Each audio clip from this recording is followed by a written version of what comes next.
I've got up the live stream on my laptop. So I'll transfer these over. So,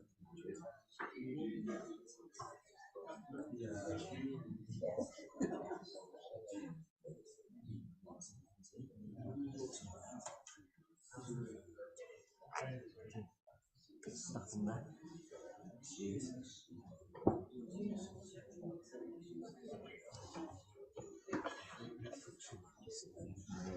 This one off. It doesn't have.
I was just letting you. Yeah.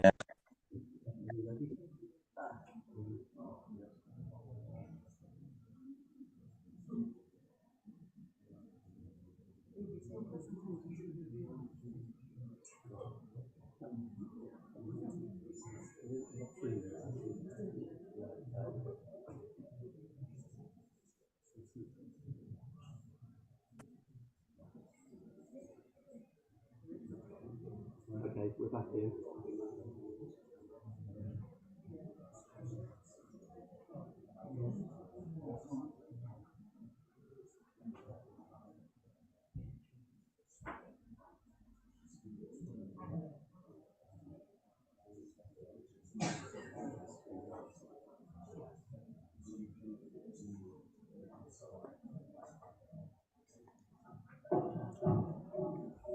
Right, good evening, everybody. Apart from the echo, we're good to go. Right,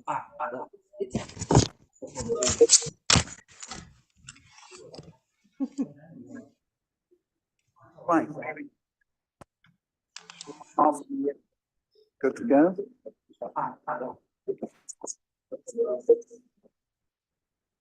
Right, good evening, everybody. We're now live streaming, so welcome to everybody, members of the public and councillors. I will go through the usual formalities that we have to run through for our collective safety, and then we'll crack on into the meeting. So welcome to everybody, members of the public and councillors. I will go through the usual formalities that we have to run through for our collective safety, and then we'll crack on into the meeting. So welcome to everybody, members of the public. Oh, live streaming twice, but with a gap in between one and the other. I know some of the audience are much better at this than I might be. I might call you forward, Greener.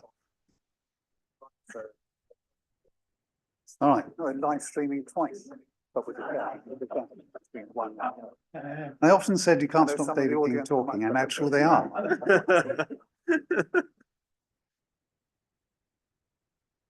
All right, live streaming twice. Someone got the volume turned on. I often said you can't stop David King talking, and actually they are.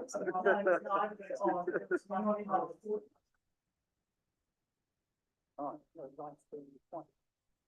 Someone got the. I often said you can't stop David King talking, and actually they are.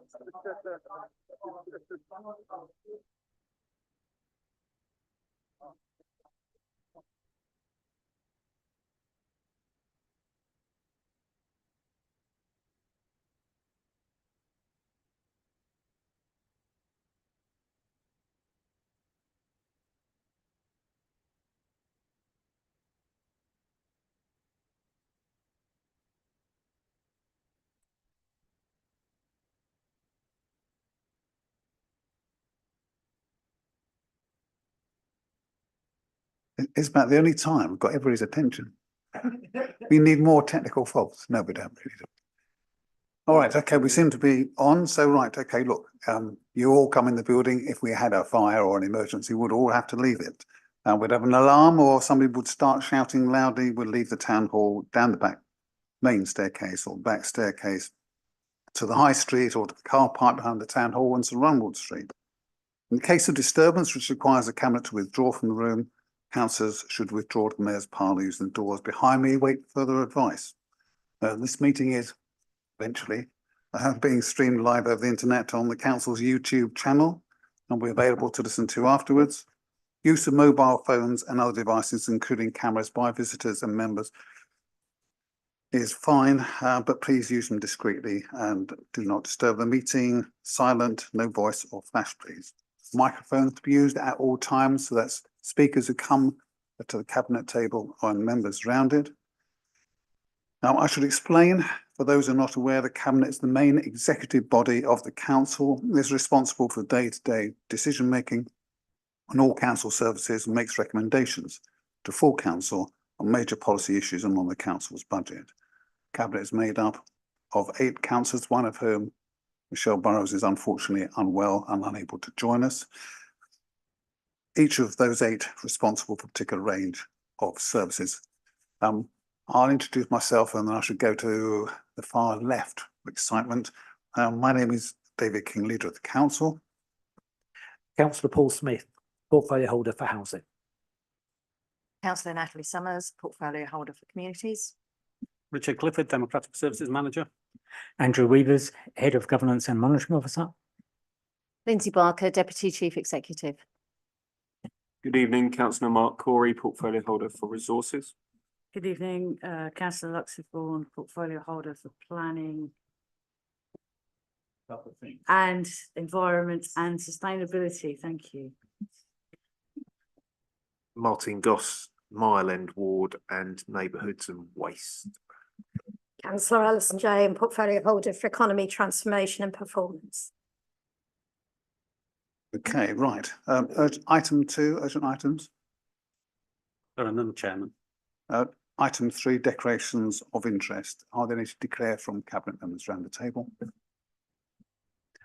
Yes, both Councillor Summers and myself are trustees of the St Anne's Community Centre, which holds a lease from the council, which is currently being renegotiated. We have a notifiable interest only on that item. I've been advised by the monitoring officer. Thank you very much, Paul. Anybody else? No. Okay. All right. Item 4, I'll invite cabinet to approve the minutes of the meeting of the 24th of January 24. Agreed. Thank you very much. Item 5, have your say. Now, if we would have your say at the end of the meeting, there'd be a smaller crowd. Just the way of these things. I don't know why, because we know we're fascinating. So what we have is a room full of members and the public, and we have your say seriously. We do our best to entertain it.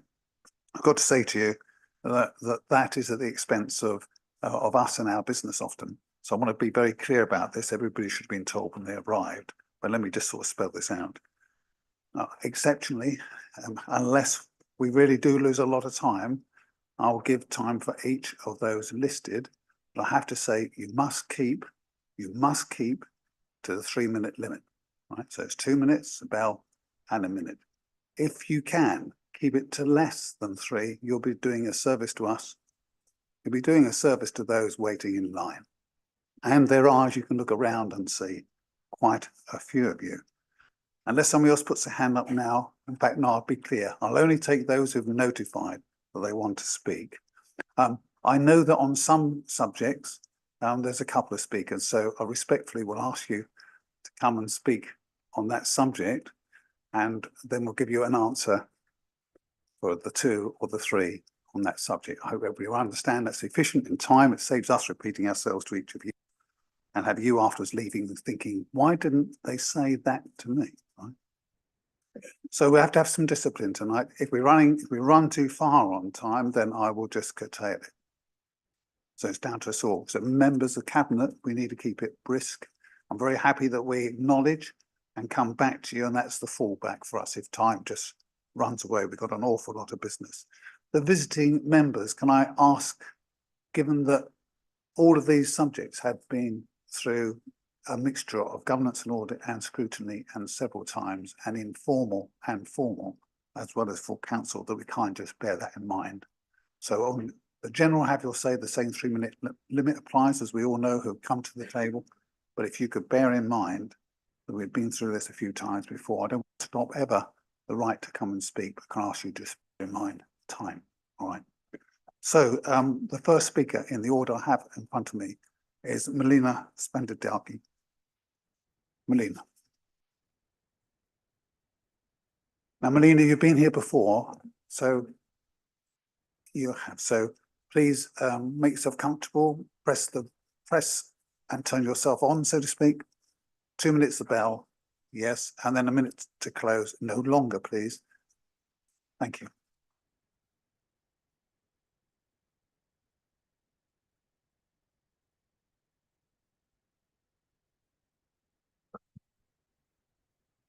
Good evening. Thank you for this opportunity. Coming to town this morning on the window of the youth center opposite St. Martin's, I read the poster about the 19.2 million given by the government to make Colchester better. In the text box underneath the photo of the Holy Trinity, it states complementing community realm. I am here today exactly for that.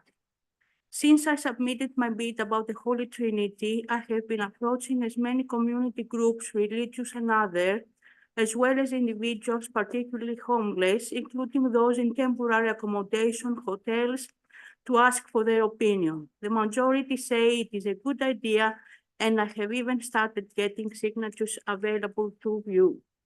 In the full council meeting, I did not have the time to mention that in the community hub part of the bid, apart from church, we asked the building for to install kitchen facilities and washing machines to be used for those who need them and those catering their needs, like soup runs with prior bookings. And for those who would say that Beacon House offers this possibility, this is only true for the rough sleepers. People in hotels have nowhere to cook or wash their clothes, which raises the cost of living tremendously, relying on ready meals and laundrettes. The council provides no facilities whatsoever to solve this problem and decrease the cost of living for hundreds of people, including families. In the last council meeting, I heard that there are 346 families in B&Bs. This vital service is lacking and Community 360 will not provide it. In addition, they are excluding sometimes unjustifiably, as I have priorly said in the scrutiny meeting. Community 360, knowing from my own experience, provides no facilities to the homeless apart from emergency for one night. I have 1 minute, but as I said, also in the scrutiny meeting I attended in October, they're business-minded. Actually, as the Charity Commission recently pointed out, they are profit-making minded. This kind of organization is not fit for the house of God. My aim is to provide a roof for those individuals or groups who actually assist or wish to assist the homeless and help the homeless help themselves with action and not words only. Thank you, Natalie. Hi, Melina. Thanks very much for coming today. And I think you've got some really great ideas there. And as you say, there's a real gap in the community. Unfortunately, Holy Trinity Church is nowhere near ready for anything at the moment. There's a lot of work to be done. So the officers do have your details. And when we are looking to put the use of the church out to a bid, they will be in contact with you. But at the moment, there's a lot of work to be done on the church first to actually get it to a usable state in the first place. But please be assured, we do have your details. And as I say, you've got some very good I did ideas there. offer to help with the renovation and Councillor King. Yes, Councillor King has got details, and to say that the details have been passed on. Obviously, do keep in touch. Obviously, you've got Councillor King's email, but you can find my email as well on the council website. So please keep me updated, because as I say, I do think you've got some really valuable ideas there. But as I say, we're just a long way at the moment from actually getting anything in there. Well, thank you. Yeah. Thank you for your offer. Thank you. Okay, thank you.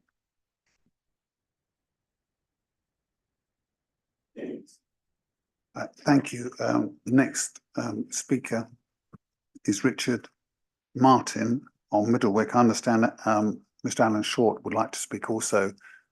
Richard, can I ask you to bear in mind the 3 minutes? We won't be offering the second bite tonight, so we can make a bit of progress. So that'll be it at the end of the response from the cabinet member. Thank you. Thank you for your time tonight.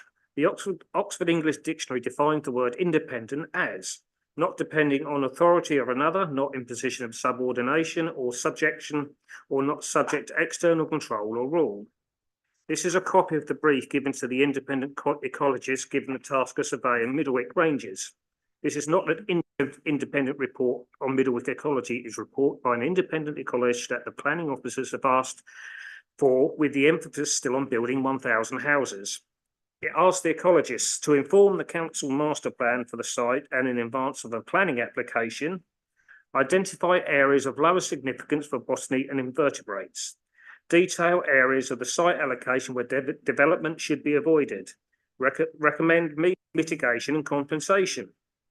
This, therefore, would put even the most experienced ecologists with the utmost integrity in a very difficult position in terms of potentially breaching contract with a truly neutral assessment that the habitats are irreplaceable, the biodiversity net gain is not possible, and the impacts are unmitigatable, and that the development simply can't go ahead as multiple experts have confirmed.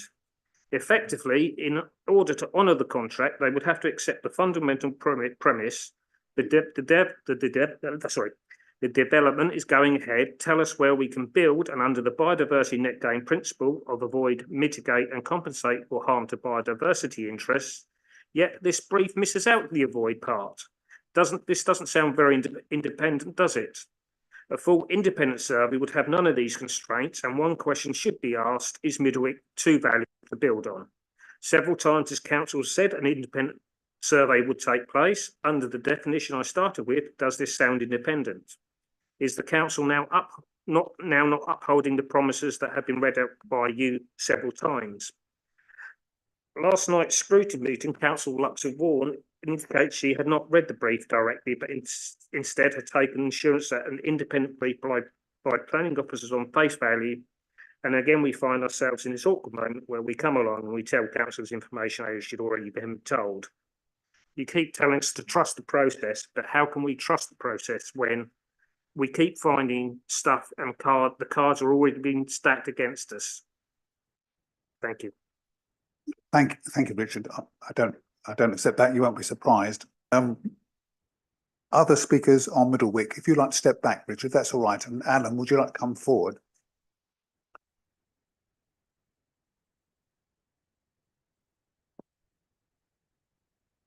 Good evening. I'll try not to repeat what the previous speaker said. Just to point out that I was an independent consultant for 20 years. I worked in 40 countries. I was involved in a $100 million suit as an expert witness. And if I got that brief, I would read into it that I needed to say something about where you could build the houses. Now, in my view, it's an open and shut case. Either the original local plan was fine, and the original study by Stantec and employed by the Ministry of Defence I had was fine, and I would try and find ways to at least answer that question. Now, in my view, a mistake was made when this was put in the local plan, often with the best of motives, the idea of stopping 2,750 houses being built by letting them build 1,000. But in fact, it was based on very poor analysis of the biodiversity there, which has since been done by, well, if you read the paper, 17 different ecologists of national standing. And that it was done by a genuine mistake, and the failure for the Stantec report to actually prove that what they were suggesting could be done. They prayed in aid that it was done at Middlewick, and when we finally wrote to the RSPB, they said, no, nothing like that was done here. And what you're doing just isn't possible. So I think that the terms of reference needs to be at least toned down in some sort of way, and obviously signed off at the council level. I also want to remind you that you are the councillors and you run the show, and that if you decide that something should be done, it's the duty of the officers to make that happen.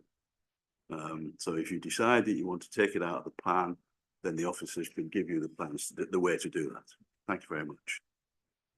Thank you. I'll go to Andrea Luxembourg. Andrea. Okay, first of all, I mean, I think, it's fine to criticise me for not having read that brief. It's not necessarily that I haven't had access to it. It's more that I have a lot on my plate and I don't necessarily read every single piece of correspondence associated with all of the elements of my portfolio. Having said that, I was told that the people that fed into it were put forward as some of the main critics of Santec and that they were happy with it. And I suppose, I've got to say, I have a very keen interest in biodiversity and the environment, but I'm not any kind of expert. So I don't know how I could be qualified to say that that was an adequate or inadequate brief. I see why you think it's not independent in so much as it makes the assumption that there is housing there, but that is a parameter which is set by policy. Officers can't really go outside of that. I suppose the challenge for the people producing the report is to turn around and say, well, 3% of this land is possible to be built on instead of the 97% you thought you could. I understand if you ask a certain question, you get a certain answer, but we are restricted by the fact that it is in the local plan. And what we're trying to do is produce the best mitigation or avoidance that we possibly can within those parameters. Beyond that, I don't really know what else. The only other option was to say don't get another report, which would be even more irresponsible. For councillors deciding to take the plan out, that's not a decision that we can take yet, because at the moment we don't have the evidence on all of the sites on all aspects. So significant amount of work to do. This is one aspect and it's specific to Middlewick, but without going for a long list of things and mentioning my pet things like infrastructure audits, there's a significant amount of work that the council has to do before we can start making assessments about what sites could or should be removed and which sites will be included to replace them, because the other piece of work that runs parallel to this is the call for sites.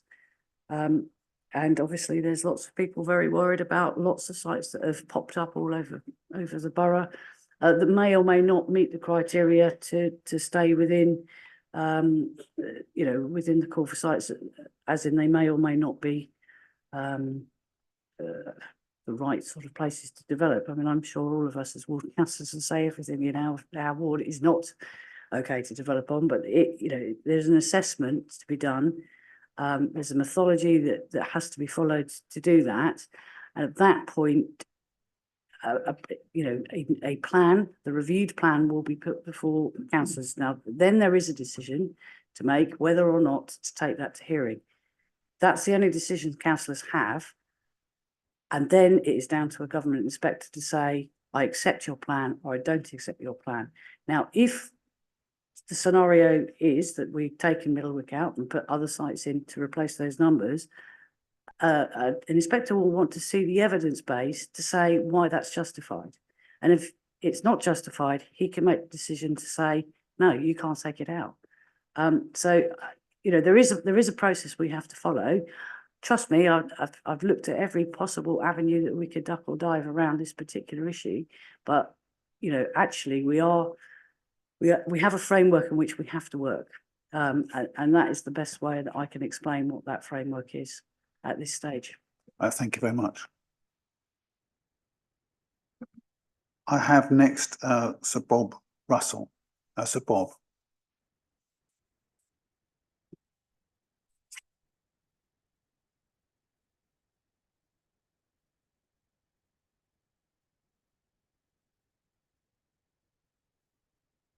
In the early hours of Sunday, the 10th of December, the weir at Middlewick collapsed. Shortly after daybreak, council staff put up barriers to ensure the safety of pedestrians and cyclists to prevent them crossing the bridge. I don't know if the dedication of staff involved has been recognised, but I would like to put on public record my appreciation for their sterling work. A few days later, huge sandbags were put in place to protect the brick structure from further collapse. Again, my appreciation for that prompt attention. We witnessed the Churchillian spirit of action this day, but what has happened since? 3 months have now passed, nothing visible has been done. The damaged brick structure is needed for both the bridge and weir. Am I witnessing a standoff between the City Council and Essex County Council? Colchester Council is responsible for the weir. Essex County Council is the Highways Authority, thus they are responsible for the bridge. The bridge is a major pedestrian cycle route into and out of the city centre. People are now faced with a half-mile diversion. The condition of the river has visibly deteriorated. At the weekend, before this week's rain, it was little more than a muddy ditch, with water so low at North Bridge you could paddle across from bank to bank.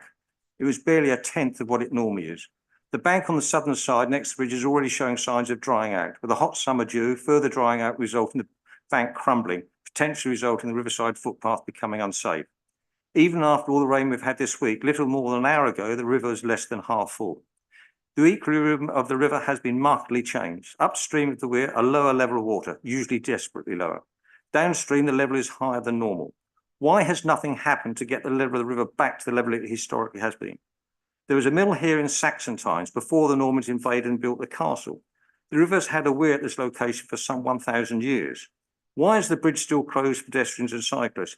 How many experts does it need to inspect the bridge and weir? And how many weeks does it require for said experts to do their inspections? A working party has been formed. Great. Reminds me of the Hythe Task Force, which in 3 years has done sweet Fanny Adams. The lower level of the river upstream is already impacting on marine life, in the water and on the water.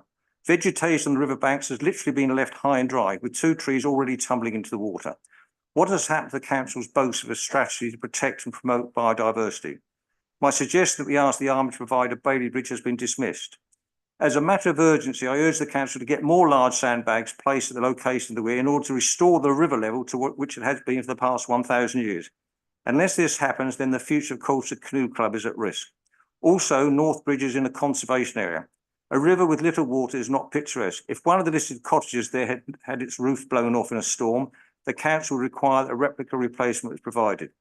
I suggest the same principle should apply to the council in restoring the water level of the river cone upstream of the weir, in order that the setting of the river fits what should happen in this conservation area. We have seen 3 months with no physical action. This reflects poorly on both the city and county councils. Thank you, Sir Bob. Well, obviously we have a view that a great deal has been happening, but perhaps not seen, and that's the very fair point. I want to pull forward any others, if you wouldn't mind, Sir Bob, who want to talk on this matter. I understand that we've got Francis Wagstaff. Would you like to come forward, Francis? And if I might, Mark Gocher, Councillor Mark Gocher, if Mark, if you wouldn't mind for the balance of the discussion, if you could follow, and then we'll take the 3 of you, if that's all right. Francis, please. I'm from CO1 Residents Association, but I think I speak for the wider community, tourists, visitors, and local people.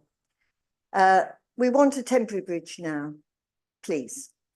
Local residents continue to be very concerned about the reduced access from Kings Meadow to the outside of Lower Castle Park. Our previous presentation identified many issues following the collapse of the Middlewick Bridge. Hopefully we will hear some positive news when agenda item 11 is discussed.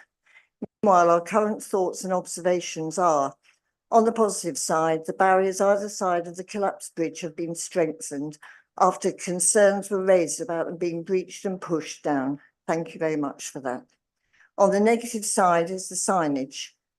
The signs showing the various diversions have become virtually non-existent. The sign next to the riverside cottages has disappeared following its unauthorised dive into the river cone. The diversion sign near the exit entrance on the path to North Station Road has partially emerged from the nearby bush, only to be turned around and leant against the fence. There are no indications that there are steep steps at the end of the path from Kings Meadow into North Station Road. There are no indications that Corson Road could be used as an alternative route.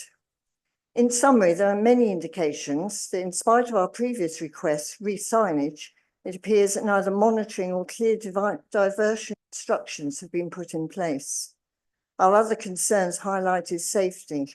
I would like to draw your attention again to the uneven and hazardous state of the path between North Station Road and the area next to the entrance of Lower Castle Park, as we previously requested some lighting both on this path and the one opposite leading to the steps. For my final point, we continue to be concerned about the elderly and disabled residents of our association who are residents of the Riverside cottages. Their ongoing plight of being effectively housebound in their properties for nearly 3 years due to a large boundary fence cutting off their previous alternative route is a continued source of despair. This fence was part of the long-stalled office development nearby. We previously highlighted the issue of increased footfall, bikes and food delivery bikes using the steep steps, as well as ongoing ASB incidents emanating from North Station Road. Has anybody contacted these residents about any adverse effects from the diversions? I urge the committee and the whole council not to underestimate the strength of feeling concerning the reduced accessibility and implications resulting from this collapsed bridge. It's not just about convenience, although this is an absolute priority, but the reduced perception of what was a pleasant route is now reduced to a real blot on the landscape. Thank you. Sorry to sound so negative. No, thank you for being so frank. Any other on this issue? Mark, just Mark. I know that, don't I? Mark, would you mind coming forward then, please? Thank you very much, Francis.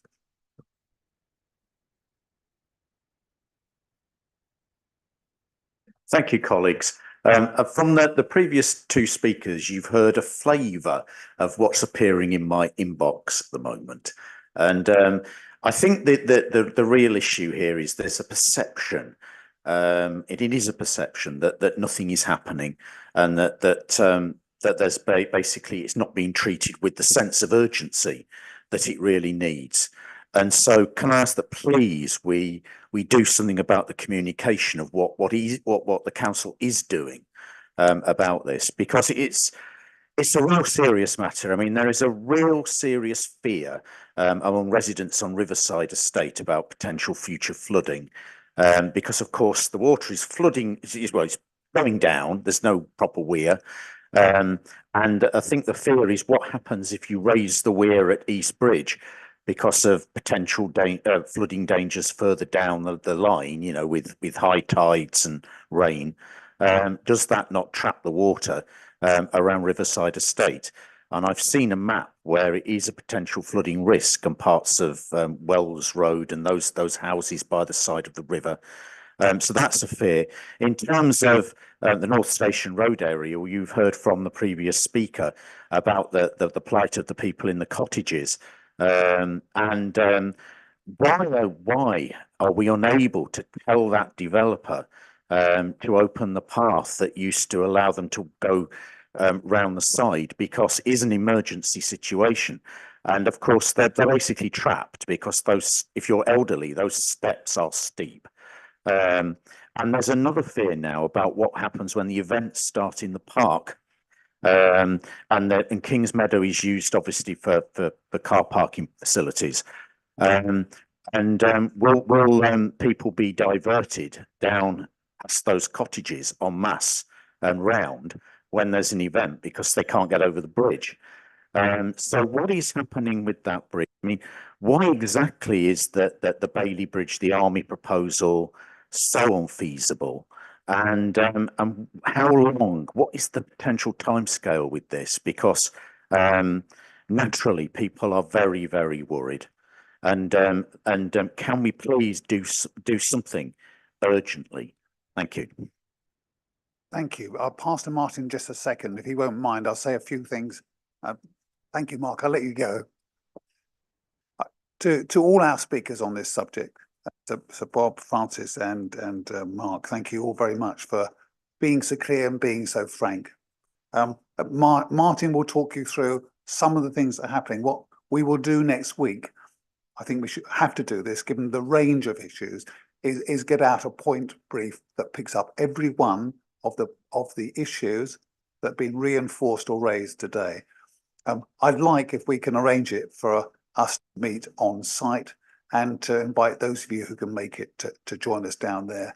This may take a week or so in the way of these things, but we'll try and get our specialists together as well. I think it will be helpful on site to just walk the course. Now, a number of us have done this, but I think doing it together and hearing it once at least might help. So that's 2 responses, and I acknowledge them, if I may, on my part, which I think that in terms of communications, you never can do enough of it. You can never do well enough.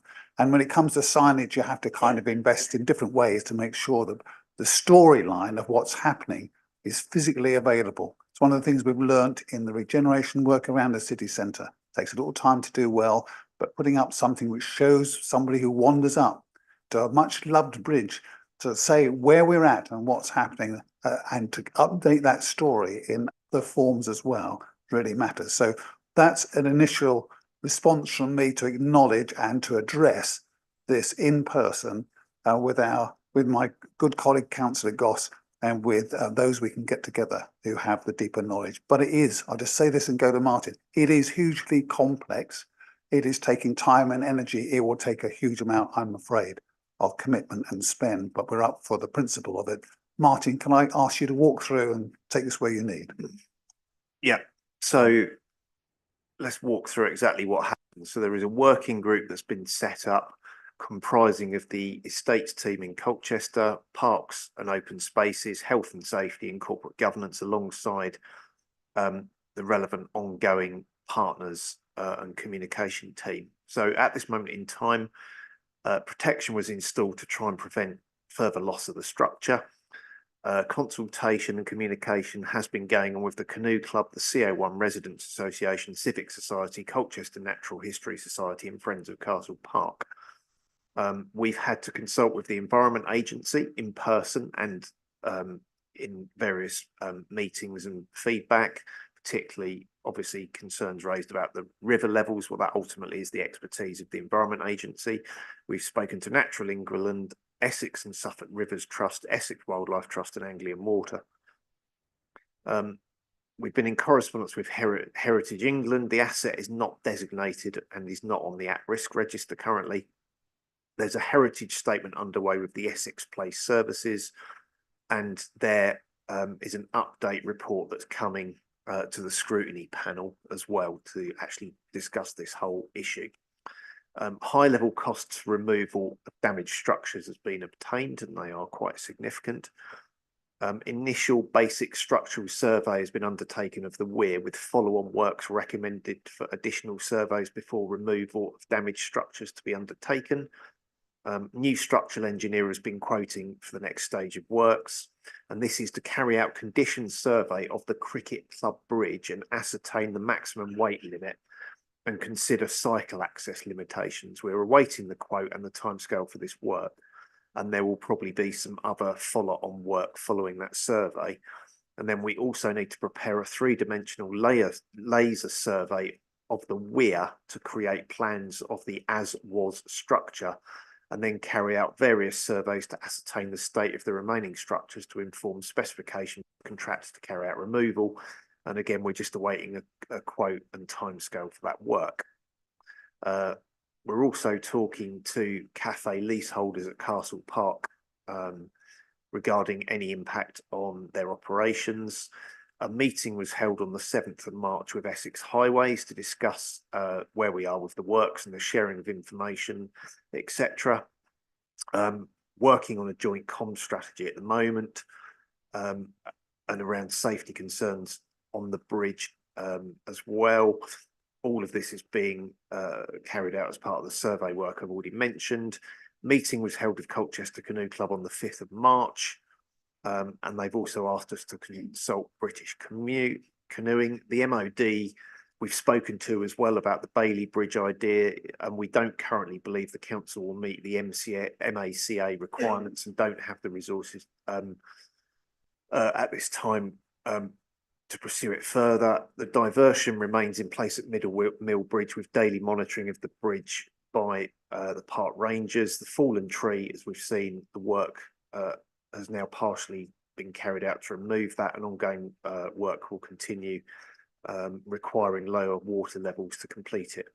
The Amphora events team has been kept in the loop, and councillors have also been kept up to date.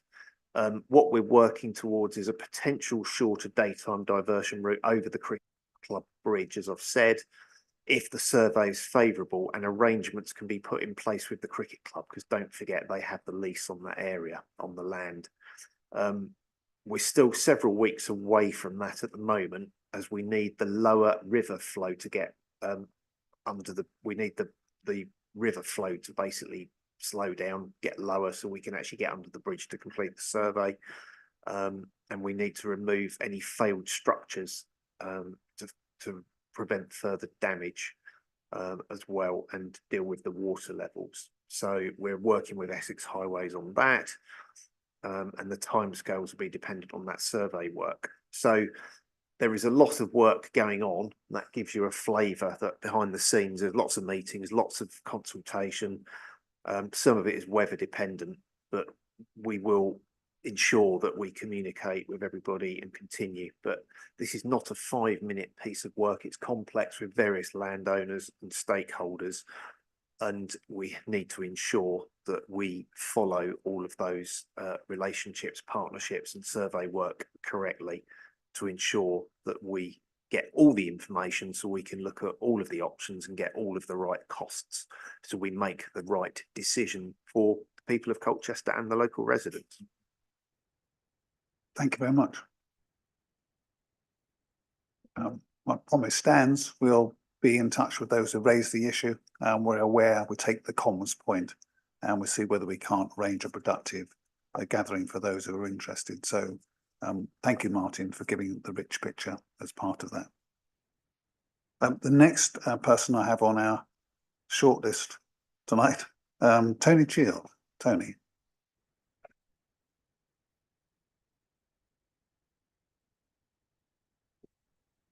I'm Tony Chield, originally from East London. I've been involved in commercial property for just 50 years. 50 years ago, if I was working North Essex or South Suffolk, I'd arranged my travel plan to make sure I'd eat my sarnie parked outside Colchester Castle. Then I'd have an hour exploring the rich history, inspiring hospitality and retail sectors of Colchester. Colchester buzzed, it ticked all the boxes. So we moved to Ensley Court near the Hilly Fields 47 years ago. Blessed with 7 children, all educated locally. We started our own company with laboratory and office in Colchester. I've travelled the length and breadth, Harrogate, York, Chester and similar ancient towns and cities. Steep hills, narrow roads, bends. I learned that for successful towns and cities, it is all about building the brand, and more importantly, maintaining the brand to ensure its resilience. Do we all agree we broke the Colchester City brand with the help of Dane Park, Church Manor Estates? I think it's broken. I'm ashamed to say now, if we fancy a Saturday out, we pop to Bury St Edmunds. Easy parking, brilliant market, good eateries, a bit of history, but not as much as Colchester. I'm confident we can and will fix it. However, it is essential our journey forward considers every interdependent facet of Colchester City on the way to recovery, including engaging effectively with residents and businesses on the matter of change. There must be no further drift from maintaining the highest standards of democracy. Crouch West broke all Nolan 7's rules. We have to welcome and make it easy for folk to visit Colchester, however they arrive. If we spend lots of money installing two-way cycle paths that are never used, that displace park and ride buses the Colchester City brand will be less likely to thrive again. My clients include major retail brands. Check out Colchester High Street. Retail brands are ultra sensitive to change in the environment around their outlets. Footfall, closure of a nearby major retail brand. Thank you very much. Thank you very much, Tony. And I know from our occasional correspondence how passionate you are about the city and how. I love it. I love it to bits. Thank I want to you. fix it. Thank you for your observations. I'll just simply say, of course, we wish to hear from you and others. A couple of things, if I might. The first is, I know that there is a dislike from some of cycle paths, and I think we all understand, and I'm a cyclist, but I also use the car. That the hill up here kills me every time. So I don't know how much longer I'll keep using it, but we'll go as long as we can.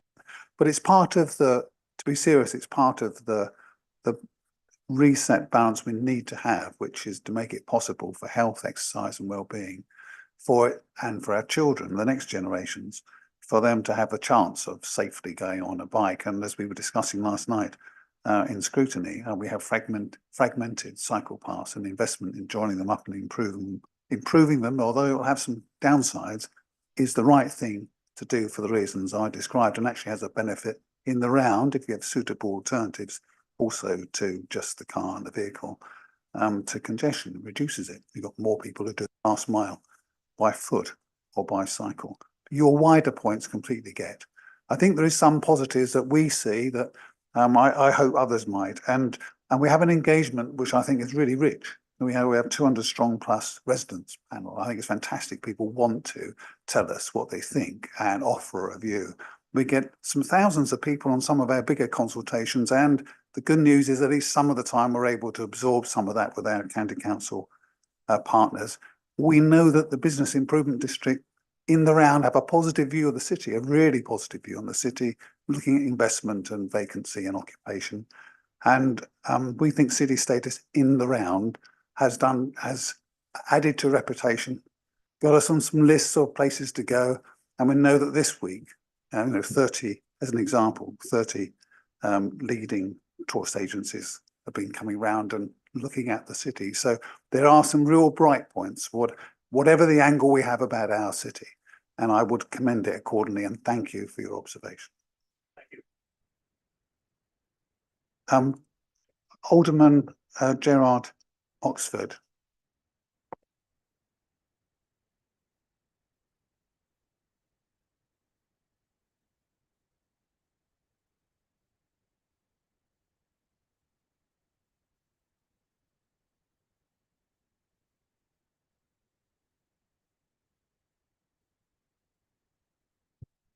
Is it on or off? When you've got a light, Gerard, you're on. Like doing, oh, okay. Thought that would be stopping me, but there you go. Right, okay, I want to talk about Section 106 agreements. Colchester remains a building site, as it has been for thousands of years, but even more so now. The problem is Section 106 agreements are supposed to be in the form of mitigation for the areas for development they have to take.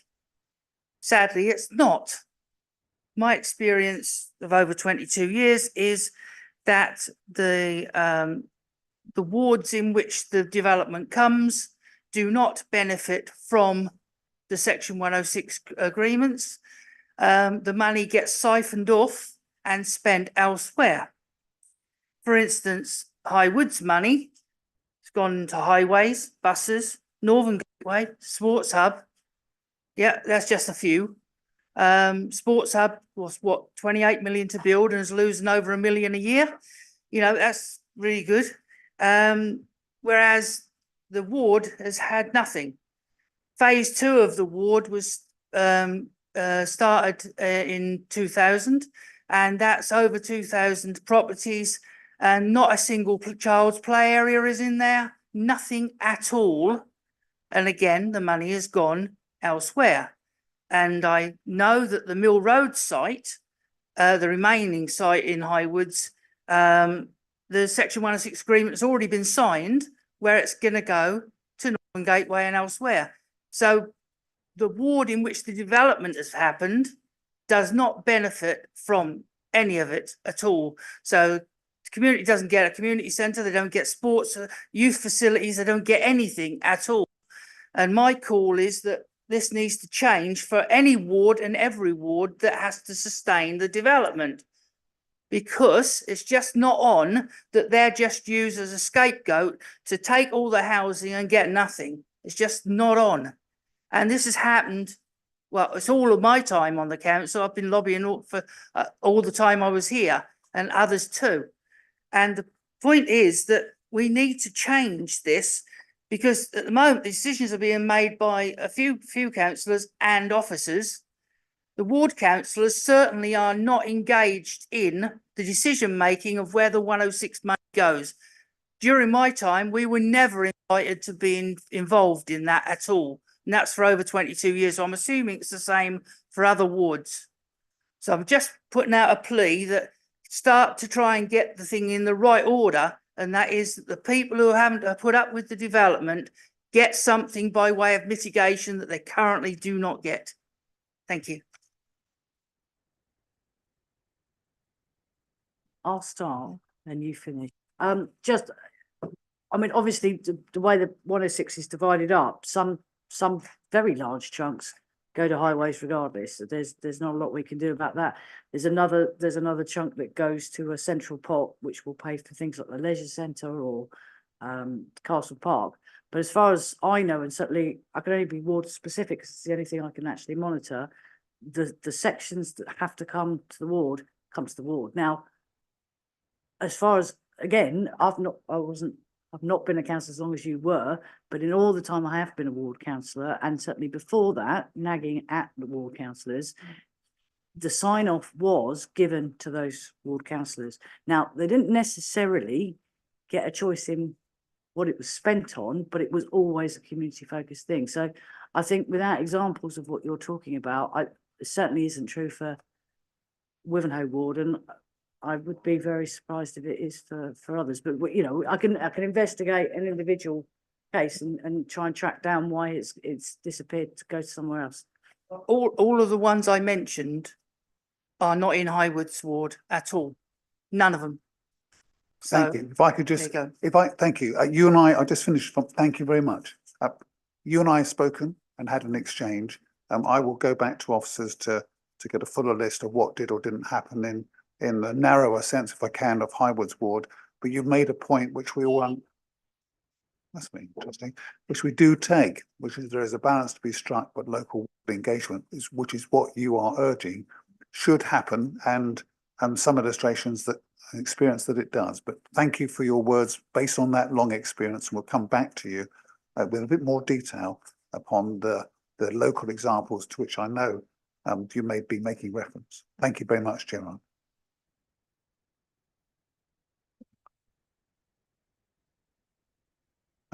Karina, please. Karina Cooper.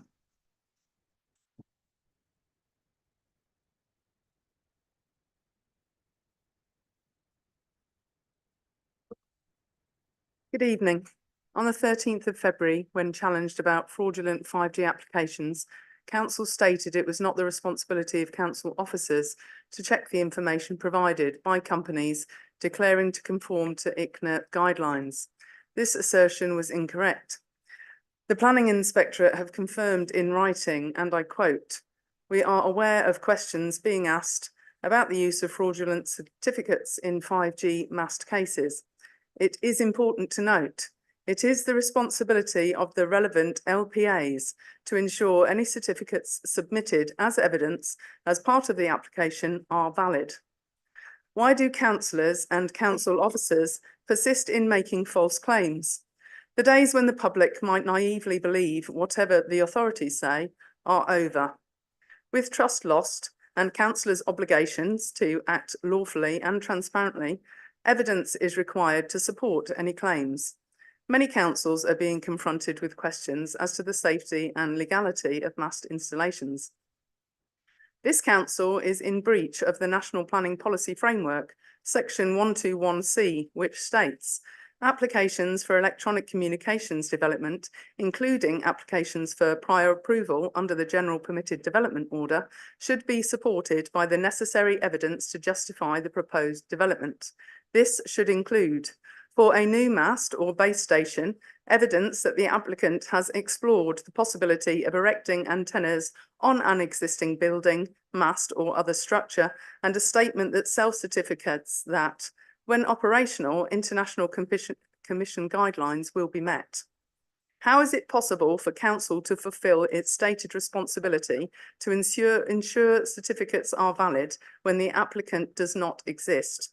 A brief search revealed at least 6 fraudulent applications passed. A thorough search is likely to reveal more. But let us not lose sight of the most important matter. It could be possible to dismiss 30 blind calves born in a field beside a newly installed 5G antenna as a trivial matter. But the public health concerns over 5G radiation harm is not. The Milgram experiment notwithstanding, I trust each councillor will conduct him or herself appropriately in matters relating to public health. It's been made apparent that few had researched or considered dissenting information or the lack of robust evidence before robotically supporting a climate emergency, an appalling dereliction of duty. Surely the sensible way forwards, respecting the precautionary principle and protecting yourselves against litigation, is to cease any further mast approvals until the matter has been properly explored. Please raise your hands, those who would welcome a brief exploration of these concerns. Thank you. Thank you, Karina. I'm just going to say this, 3 things. First of all, the way that this council works, you'd expect, we expect, is to act within the law and in accordance with the legislation, and I'm going to make that presumption until we know otherwise. So references to fraud, for example, are very significant and a serious matter, and would have to be demonstrable, and if so, they will be referred to the relevant authority. The planning inspectorate has confirmed that. We're not having a conversation here, respectfully. We will not get through the evening. So the third thing I'm going to say is, given the complexity, I hear the words, I half understand them. Others, like Andrea, might understand them all. But this is not the time or place to give you a response in the comprehensive way that your suggestion, your allegation, your reading, should we say, of legislation requires. So we will come back to you in writing in full. Thank you.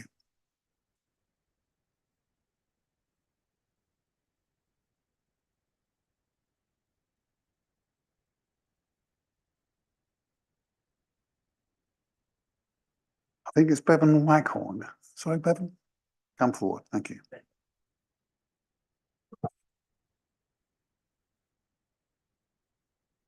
Good evening, ladies and gentlemen. We are all familiar with the old adage that charity begins at home, while in the case of Community 360, this seems to have been taken quite literally. As we are all aware, the leader of the council was a trustee at the charity during an important time when it seems there were some strange decisions taking place. The leader of the council has previously stated that he does not recall the loan agreement from the charity to the chief executive. I find this claim to be quite extraordinary. Is the leader implying to us that he was not prudent in his role as a trustee?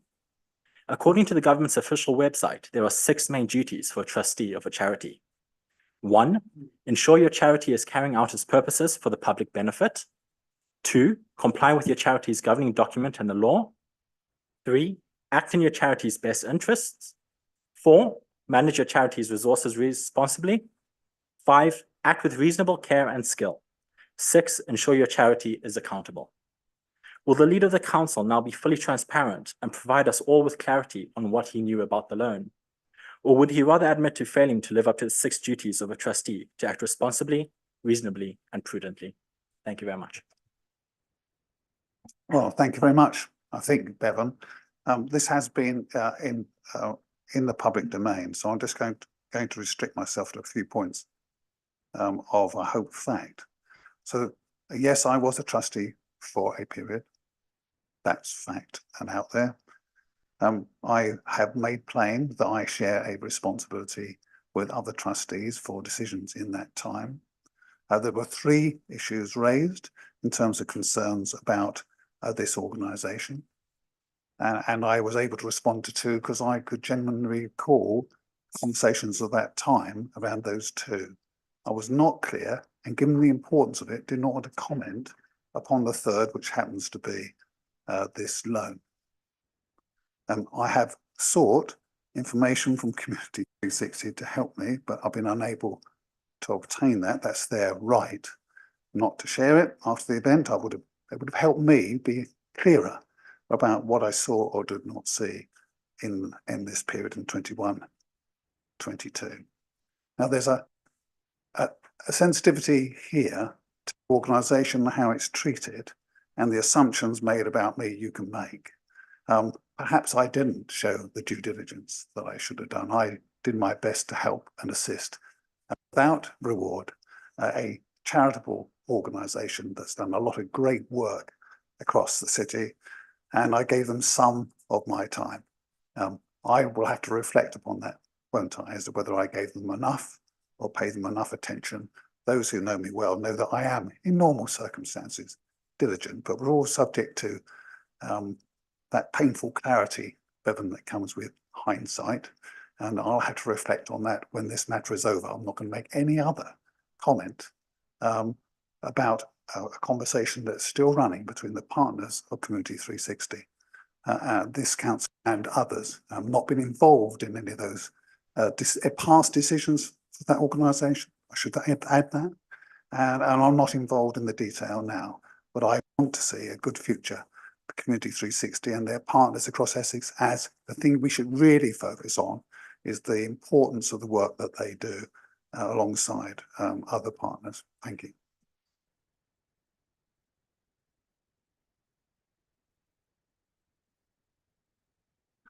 Right, for light relief after that.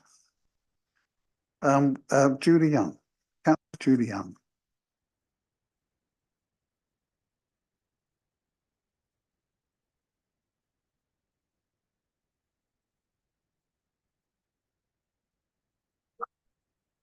Thanks very much. Evening, councillors. I'll be brief. 2 things. We're going through a tremendous period of change in the authority with the Fit for the Future programme, and I'm referring to the documents around governance.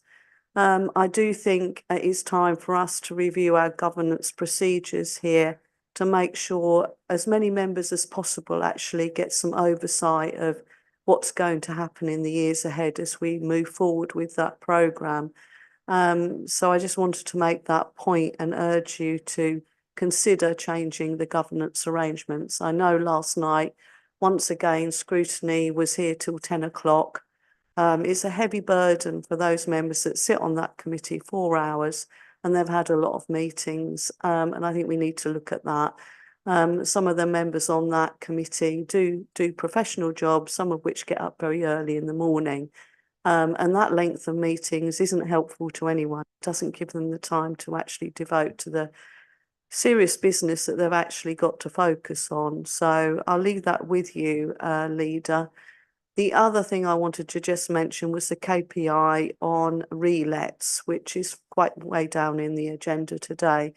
It's set at 73 days, and I know that's an outside target, but I do think that is presented in a way that, you know, is not terribly helpful.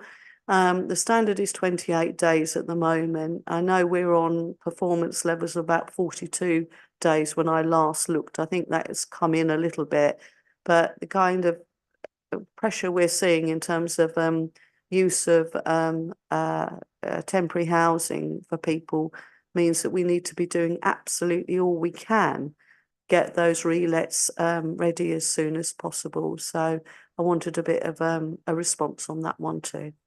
Thank you very much, Julie. I ask Paul, would you respond to that point, please? Thank you very much. I absolutely share your concerns about the relet issues. Unfortunately, the government has decided to move the goalposts. Traditionally, we've reported government on our general needs accommodation only. The government has now required that the target incorporates not just general needs, but also special needs accommodation and temporary accommodation. And you'll appreciate with special needs accommodation, considerably more work may be needed to adapt a property to the particular requirements of the new tenant coming in. And this takes longer. That's the reason for why the apparent target has increased. What we have agreed with Colchester Borough Homes through their board is that they will still monitor against the old target as well. So next year we will see our progress. And you're quite right that we were up to 40 days for reletting. I'm pleased to tell you that target has now come down to 32 days, and we are looking to get it down to the 28-day target or even lower by the end of the current year. And a great deal of work is being done to do that. But again, that target only relates to the general lets. We have a moved target here, and it's very unfortunate. And that's why Colchester Borough Homes were very keen that they monitor against the old target as well, so we can show a continued improvement in performance. And if I could just also mention on your governance issue, I fully accept 4-hour meetings are far too long, and I would praise the Chair of Governance and Audit, who, when faced with a similar situation, has decided to remove a lengthy item from the agenda and hold a new meeting on a separate occasion, so that item can be properly investigated. And I think that is a far better way of doing it than having meetings that go on too long, because with the best will in the world, after 3 hours, 45 minutes, are you going to give the last item on the agenda the attention which it may very well deserve?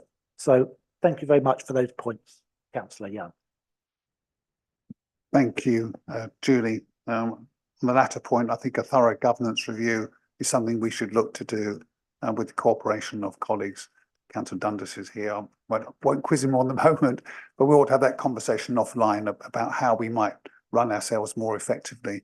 We're an organisation under significant pressures, including on our democratic services team, and we should use our time well. And that's a mixture, isn't it, I guess, of which committees, how often, and what issues matter most, as well as, you know, the challenge for everybody of how we, as in councillors, lay demands and take the time with each other often, as well as those supporting us. So thank you very much for raising it. I'm absolutely up for it. We'll see where we get to in the coming month or so. Thank you. Councillor Sarah Naylor. Sarah.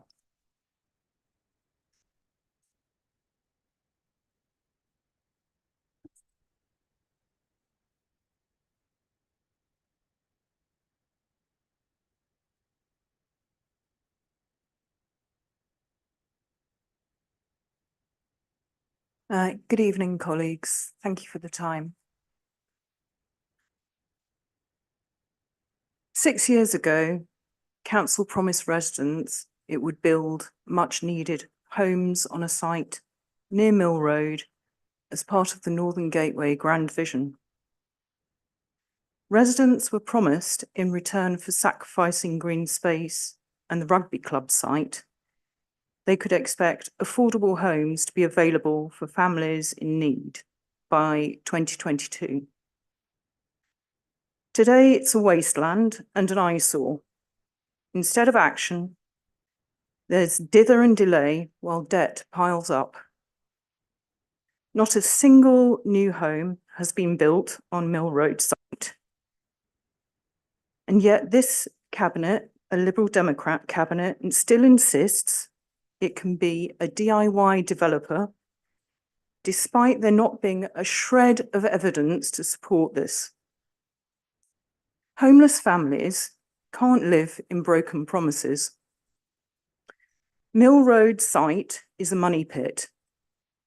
The decision to keep it is wasting £250,000 per month in interest. That's more than enough every month to build one home for a family in need. 3 weeks ago, this cabinet chose to reject the only workable plan on the table to kickstart building affordable homes on Mill Road. The opposition proposed this plan. It's enormously frustrating and distressing for those in need. But as the saying goes, You can lead a horse to water, but you can't make it drink. Of course, it's your right to reject a sound solution to residents' problems as the party currently running Colchester Council. But common sense dictates you should only do it if you've got a good reason. Chairman, you told us you hadn't enough time to think it through. Your fellow cabinet member flatly refused to accept the only workable plan at full council. So there's been 3 weeks to think. By my reckoning, the last 3 weeks alone has wasted 168,000 in interest charges. My questions are these. Isn't it time Cabinet stopped wasting time and council taxpayers' money on hopeless schemes with no prospect of success? And will Cabinet now accept the only workable plan on the table for Mill Road and please just get on with delivering the promised homes for those families in need? Thank you. I'll start and I'll go to Paul, and perhaps Mark might want to offer a response. I don't really want to rerun, respectfully, the intense conversations we had, but I'll just remind you, if I might, that I don't think a proposal out of the blue for a fire sale of the site in which proceeds were to come within the year to then be dispersed as part of the rest of the budget amendment was actually, as you describe it, sound, solvable or deliverable. It just actually wasn't.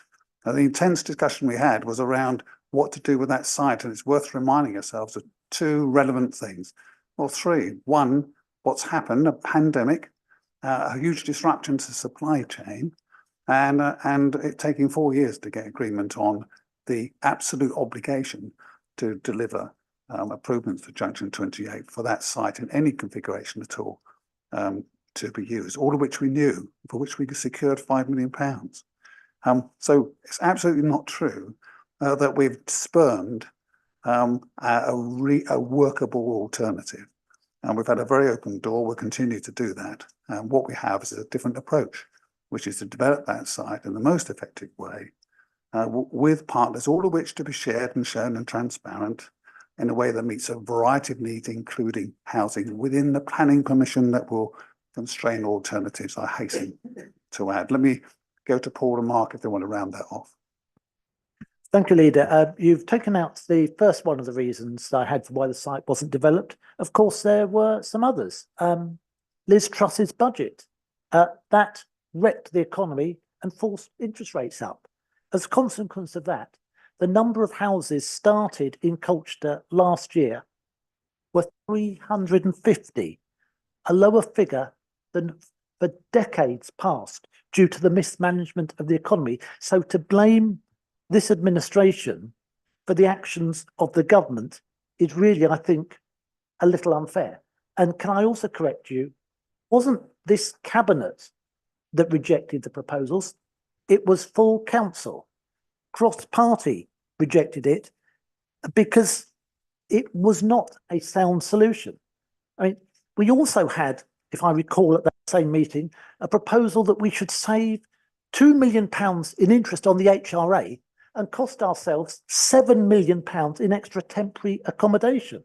So I do think taking lessons in financial prudence from the Conservative group on Colchester Borough Council is going to require quite a little bit of time to get their facts straight on this one.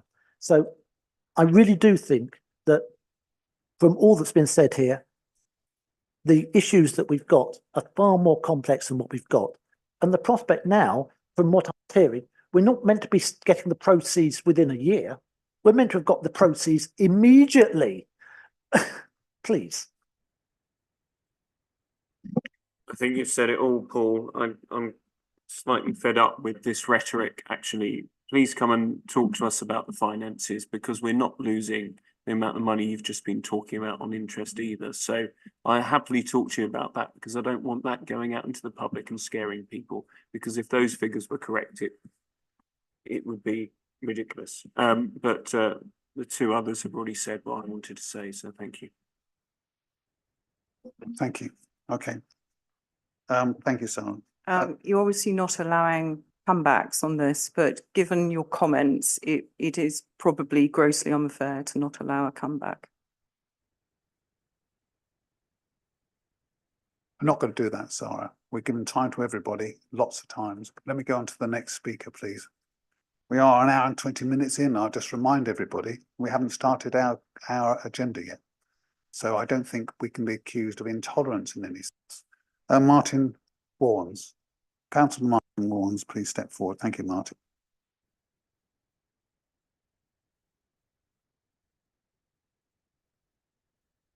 Thank you, Chair, and thank you for your tolerance in allowing me to raise this in a general session as someone who works full time to have waited till near the end of the agenda to have raised it. It just proves the point that others have said. It's very taxing on people when you're trying to work and take part and do one's civic duty.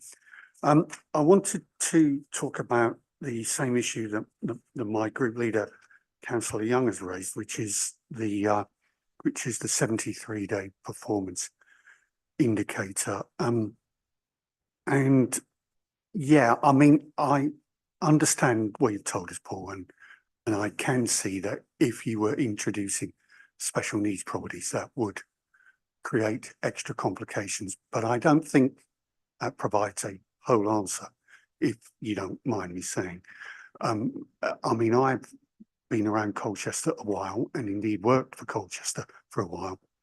And we were having problems with actual deliveries of empty properties, get away from the jargon, okay, 20 years ago, and action was taken and it improved, and then it slips and then it improves. So I think there is a historic problem with this authority in being able to actually deliver empty properties. And as my colleague, Councillor Young, said, it's becoming much more acute because we now have over 300 families who are spending time in, temporary accommodation. And for every day that we lose is another day they have to spend in, although it's the best accommodation that can be found, it's not the ideal accommodation. Indeed, some families are even having to spend time in bed and breakfast. So I don't think it's unreasonable for us to want to highlight that we need to stretch every sinew to try and improve our historic performance on the delivery of empty properties, and therefore we need to make sure that other remedies available to us are being actively used. Things such as tenancy management inspections of properties for people in properties, because I'm hearing that one of the reasons is that it's taking longer is the condition of the properties are coming back. So we do have powers within our tenancy conditions to manage the property whilst our tenants are living in situ. So I would like to be assured that such visits are taking place, and where there are disrepair issues, they are being actively managed, and where enforcement action is needed to prevent disrepair that then rebounds when the property then becomes empty and requires more work, more money, more time. We can actually mitigate that, because we really would be failing those many people that are now awaiting housing. Thank you. Thank you very much, Councillor. And I fully agree with all you've said, with one caveat that I think the performance culture borough homes on dealing with voids is still in the top quartile performance on the measures that we're seeing. But I accept there have been historic problems. I'm conscious that tenancy inspections certainly happen. Councillor Summers and I have referred properties in our own ward, one of which was found to have been abandoned by the tenant. They were still paying the rent by direct debit, but they weren't living there anymore. That property has now been taken back. So we are doing what we can to do that. So property inspections certainly happen to take care of it. One annoying fact, and you will have no doubt read again in our ward, tenant was served notice to move out of a property in Chant Court. Unfortunately, of course, that's not an eviction notice. we have to go through a separate procedure to evict that tenant, despite the fact they're now banned from entering the property. And that needs separate court action. So that property will be kept vacant for a period of time, which is infuriating, and that is putting it in extremely polite words. It is absolutely horrendous when we do say we have families in bed and breakfast accommodation and we have an empty property, but we can't get in there because the courts won't set a date for the eviction proceedings. So we are trying to do all we can, and I can assure you that all councillors, if they want to refer any properties for inspection to CBH, we will ensure that those inspections take place and make sure that we get the best possible service for our customers. Thank you. Thank you very much, Martin. I think we have one other public speaker. We thought the gentleman was not here, Mr. Kerr.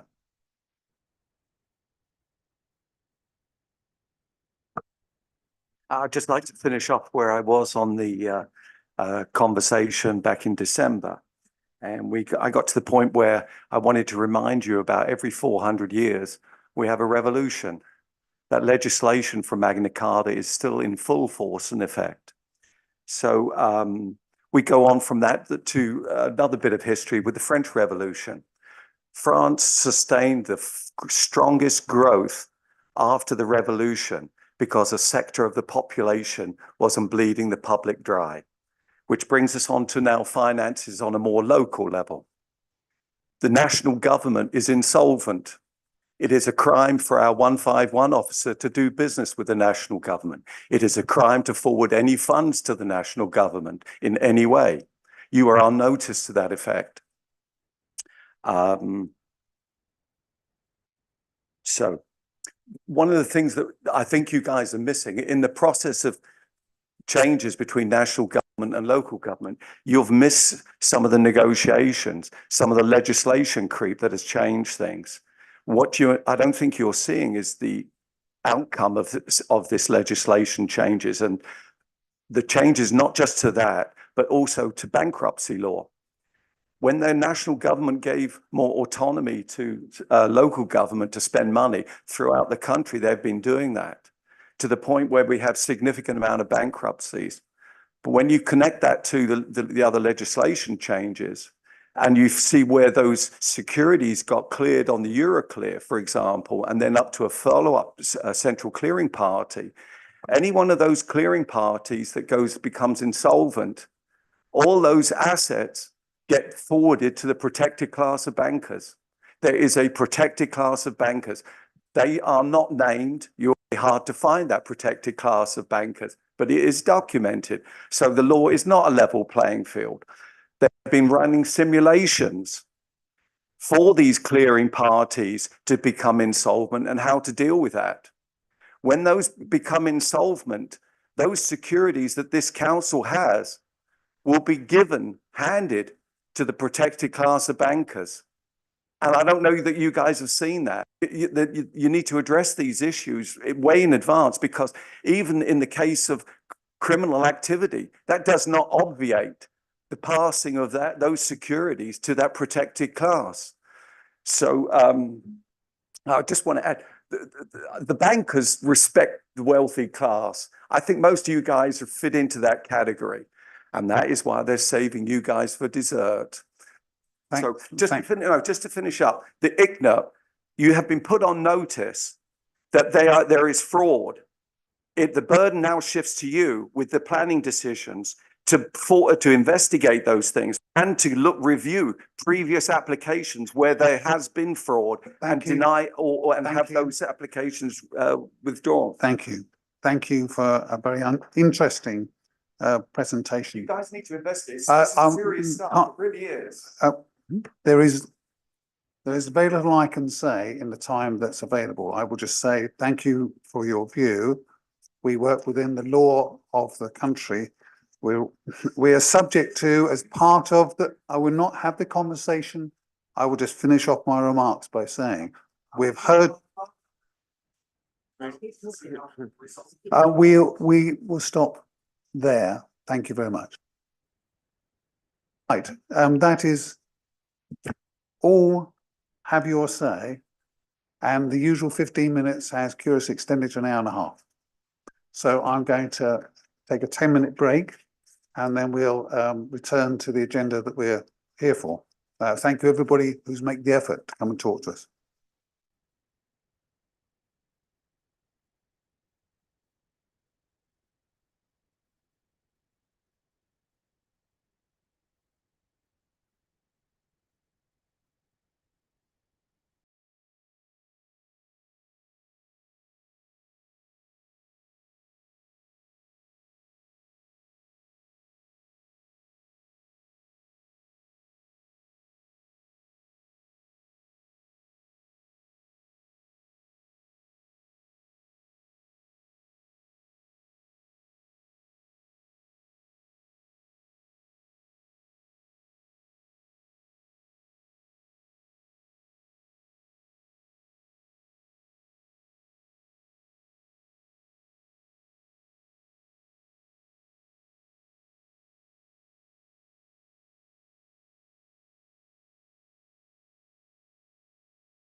Okay, we're off on the substantial business. Have your say, as ever, is challenging and interesting and something to have a look at, I think.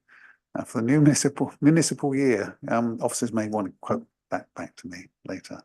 All right, look, good to see everybody who's still hanging on. Thank you, visiting members, for your time and dedication to task. And we're now on to the mainstream part of the business, starting with item 7. Fit for the Future Transformation Portfolio. And if I start us off, and then I'll just turn to cabinet members to give a little bit of flesh to the bones of the report. Fit for the Future Transformation Portfolio is what's underpinned the budget that was passed by full council. But I have to sort of say before I get into this, I've got Councillor Dundas. Sorry, Paul, I didn't see you down on the list until the last minute. I'm stunned by the variety of speakers today. So I'll get into this in just a second. Paul, perhaps you'd just like to raise your point. How popular cabinet is, isn't it good to see? Good evening, leader. Good evening, cabinet members and officers. I'm going to be fairly brief on this because it's been spoken about at length in other venues. I've watched the scrutiny meeting. I think it was wise to have the extra scrutiny meeting on it. But what I did want to talk about, firstly, I've just been having a discussion with Councillor Smith. You made the point about Councillor Naylor named a figure for interest in MRP it's costing the council relating to Mill Road. She didn't quite get the right figure. It is actually higher because I've just checked on my spreadsheet. It's about 199,000 a month, I think, is what it's costing. 2 point something million a year. But I digress. What I did want to talk about was the recommendation from the scrutiny panel on the 26th of February, which recommends that the Cabinet commissions and receives a report on the impact on reserves that the Fit for the Future programme is expected to have and what reserves will be available to cover possible future deficit spending. As far as I'm aware, it was supported cross-party on the scrutiny panel.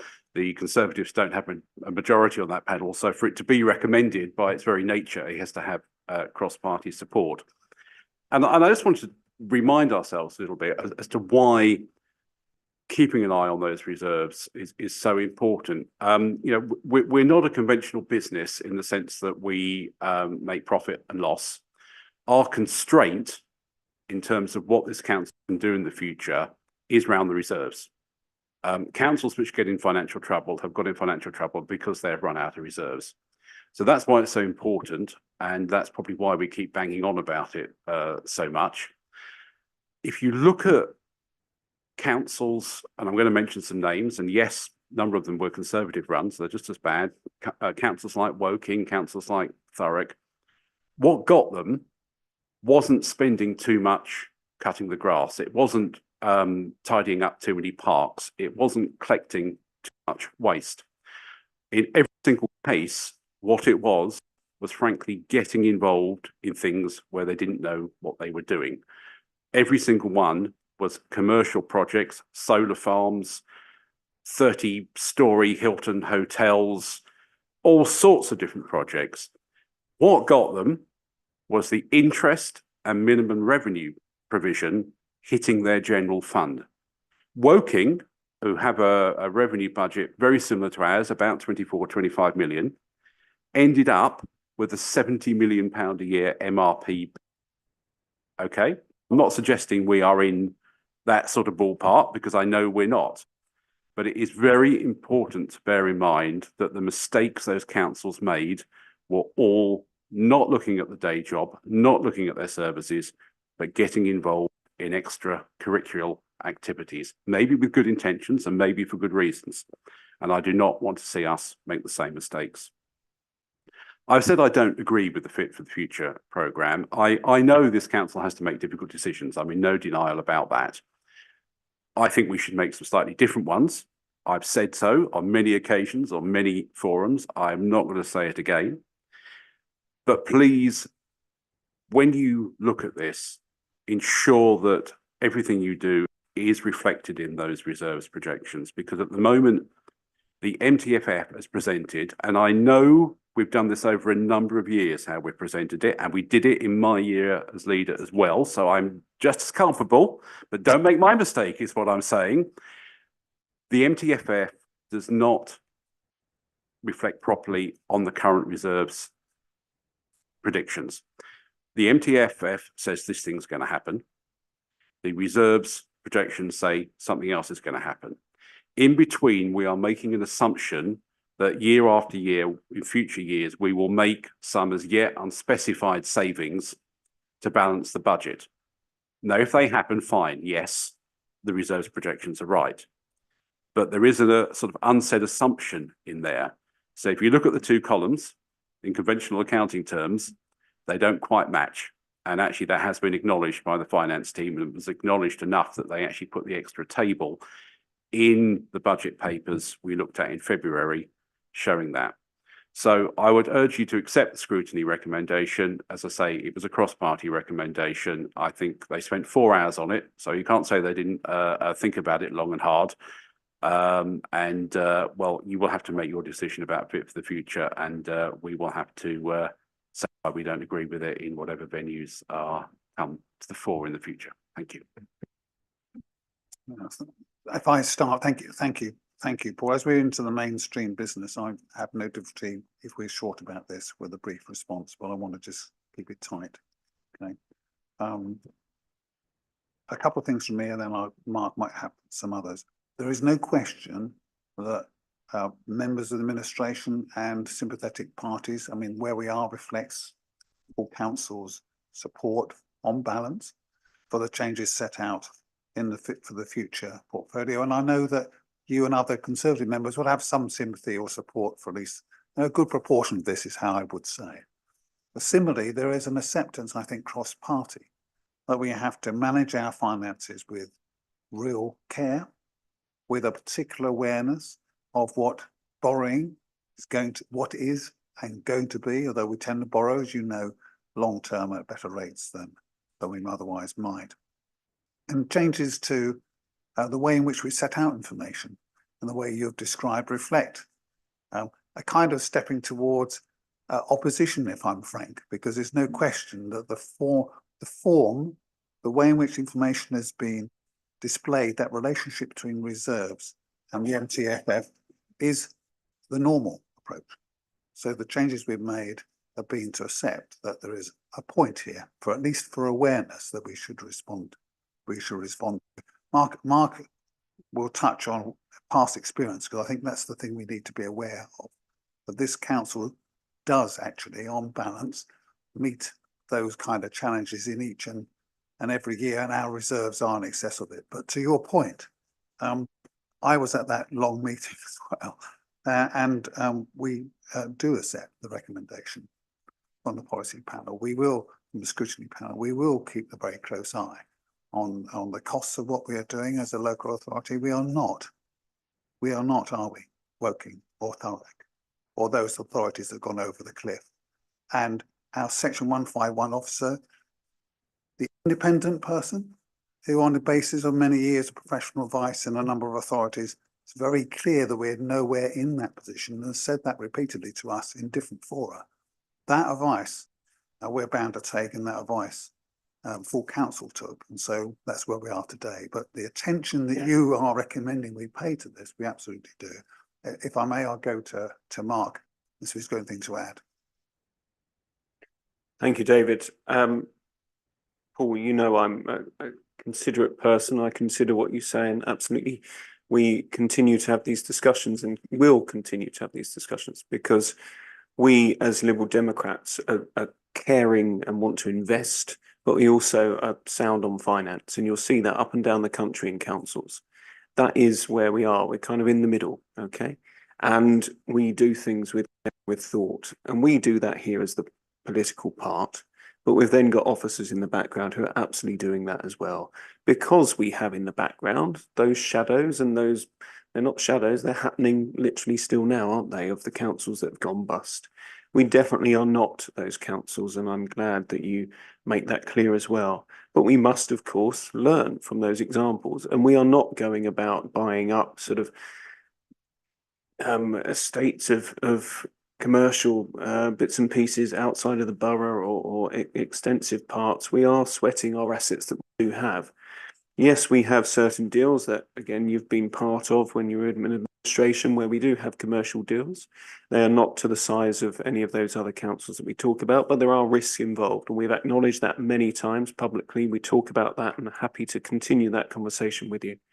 When it comes back to the MTFF, I've been here as a resources portfolio holder before and been leader.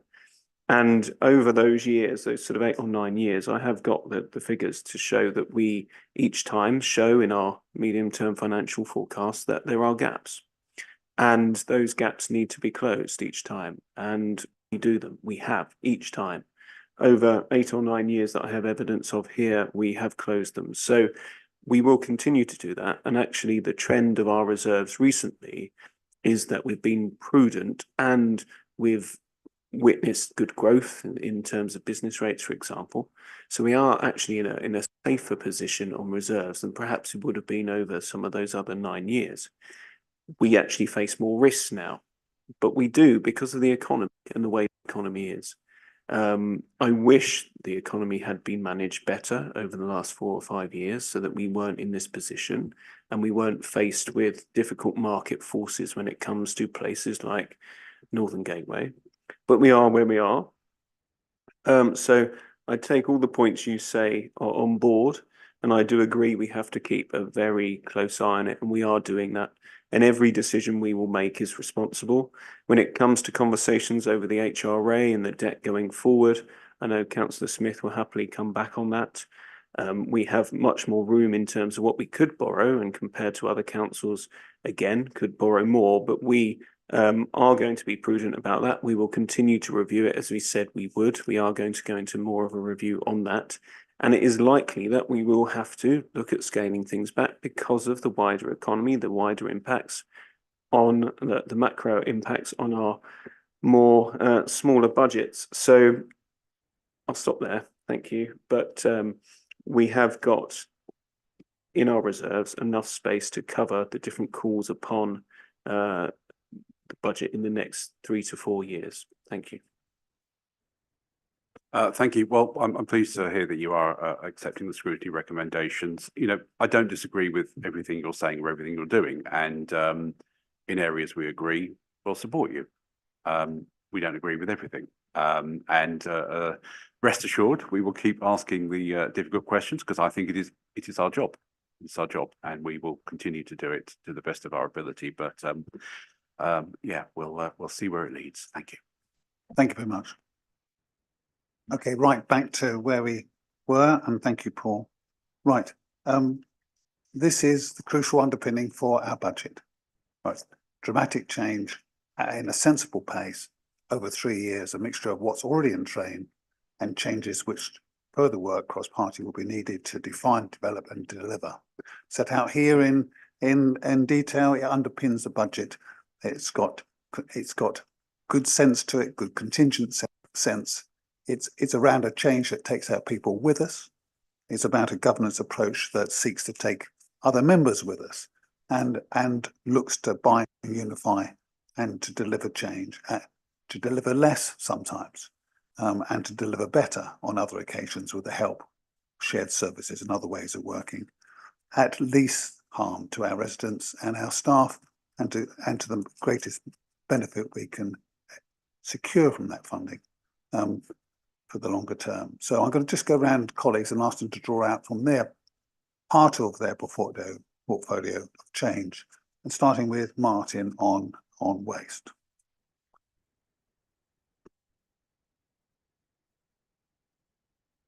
So we're obviously going through a transition.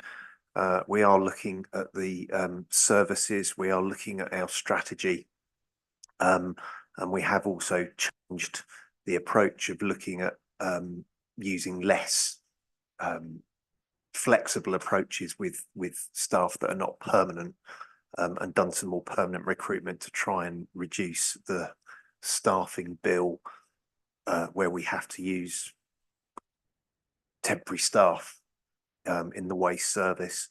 And we have obviously looked at the facilities at Shrub End as well, etc., and also done some work on the vehicle fleet.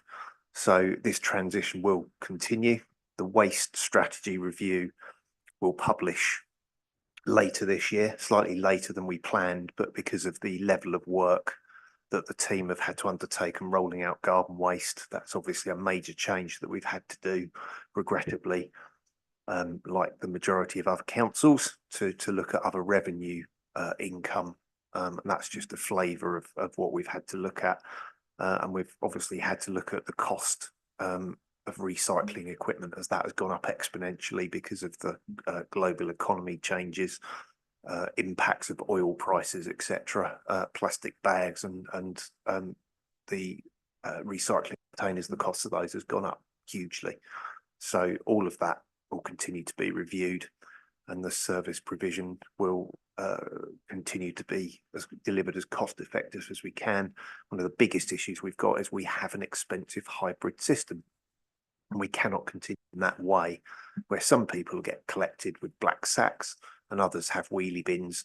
We know that staff have higher sickness rates on black sack routes, and the garden waste service will help with that because it's wheelie bin only, and that has proven to have less sickness, less damage with musculoskeletal issues with our staff. So that is a flavour of where we're going and where we'll continue to streamline that service and make it fit for the future. Thank you very much. I know Michelle Burrows is unable to join us tonight, but I know if she was here, she would want to draw attention to the proposals that affect her portfolio and which matter so much to us around some of the strengths that we have as a city council around our city, around our fantastic arts, creative and heritage assets, and our commitments here, despite the work we're going to have to do, which is going to be searching and challenging, to keeping leisure open when others are closing. And indeed, as I say, in terms of arts, we know that some local authorities are stepping back from that. So the good news for those who are listening, and the good news for those who care about those great distinctive qualities of Colchester, is that we as a local authority are going to do all we can to continue to provide them help and support for the vibrancy and the income, the footfall that they bring, and that make us so different. Let me go to Paul, if I might, on HRA and housing. Thank you. To me, fit for the future, changing the way the council operates is absolutely essential. Looking at the old financial models that councils had, be it in the HRA or generally, they're not working anymore. We can't just carry on taking income in and spending it on services which are costing more and more and more each year, when we find we're being capped at below inflation rates increases. Something has to give. And either you cut services or you do them more efficiently. It is as simple as that. And that's the message that all of us are putting forward. And that's why other councils, Braintree, Epping Forest, both of which are Conservative, are supporting this programme of working together with us in joint services and seeing the savings that can be made. And that's not a party political thing. So that's why I'm a little disappointed that the Conservative group here are not engaged in that agenda of better efficiency and better services, but instead have come up with a scheme of having a fire sale of our assets. And to talk about this council borrowing, where half our current level of borrowing is under half our borrowing limit. We are considerably less indebted than many other councils. That's a good thing. That's because this council, in the past, under its various shades, most of which involved at least a good chunk of Liberal Democrats, have been financially prudent. And we haven't gone in for over-expansion and property investment schemes and what have you. And we're seeing that in housing, that there are real problems with income being restrained, with rental income being restricted, and with real difficulties with housing regulation now, increasing the costs. Repairs up 10% last year alone, responsive repairs. That's the danger of having an old, outdated stock without the modern stock to replace it, to balance the costs. So that's why we need Fit for the Future. And that's why the 320 families in temporary accommodation in Colchester will want Fit for the Future, because it will give them houses that are fit for the future. Thank you, Paul. Alison, do you talk about assets? I know we've got this paper later, but perhaps just the headlines. Sure, yeah, I'll absolutely talk about it later as well, but I think Paul said it very well. It's about being responsible, and if we don't take action, it would be irresponsible, and that would be to all residents, those vulnerable ones that Paul's talking about who need the housing, but across the borough, people who do have houses, people who have businesses, and we have a number of assets ourselves as a council, and it's about being responsible with those. We have assets that we need to keep upkeep and keep looking after, historic ones as well that are quite expensive, and random weirs that we have responsibility for that are quite expensive. But it's about absolutely getting down to the detail and understanding what we own, what we may not want to own in the future, and how we can sweat the assets that we do own. So as part of Fit for the Future, we're looking at the next steps of that and making efficiencies by bringing together our teams who are responsible for assets into one place.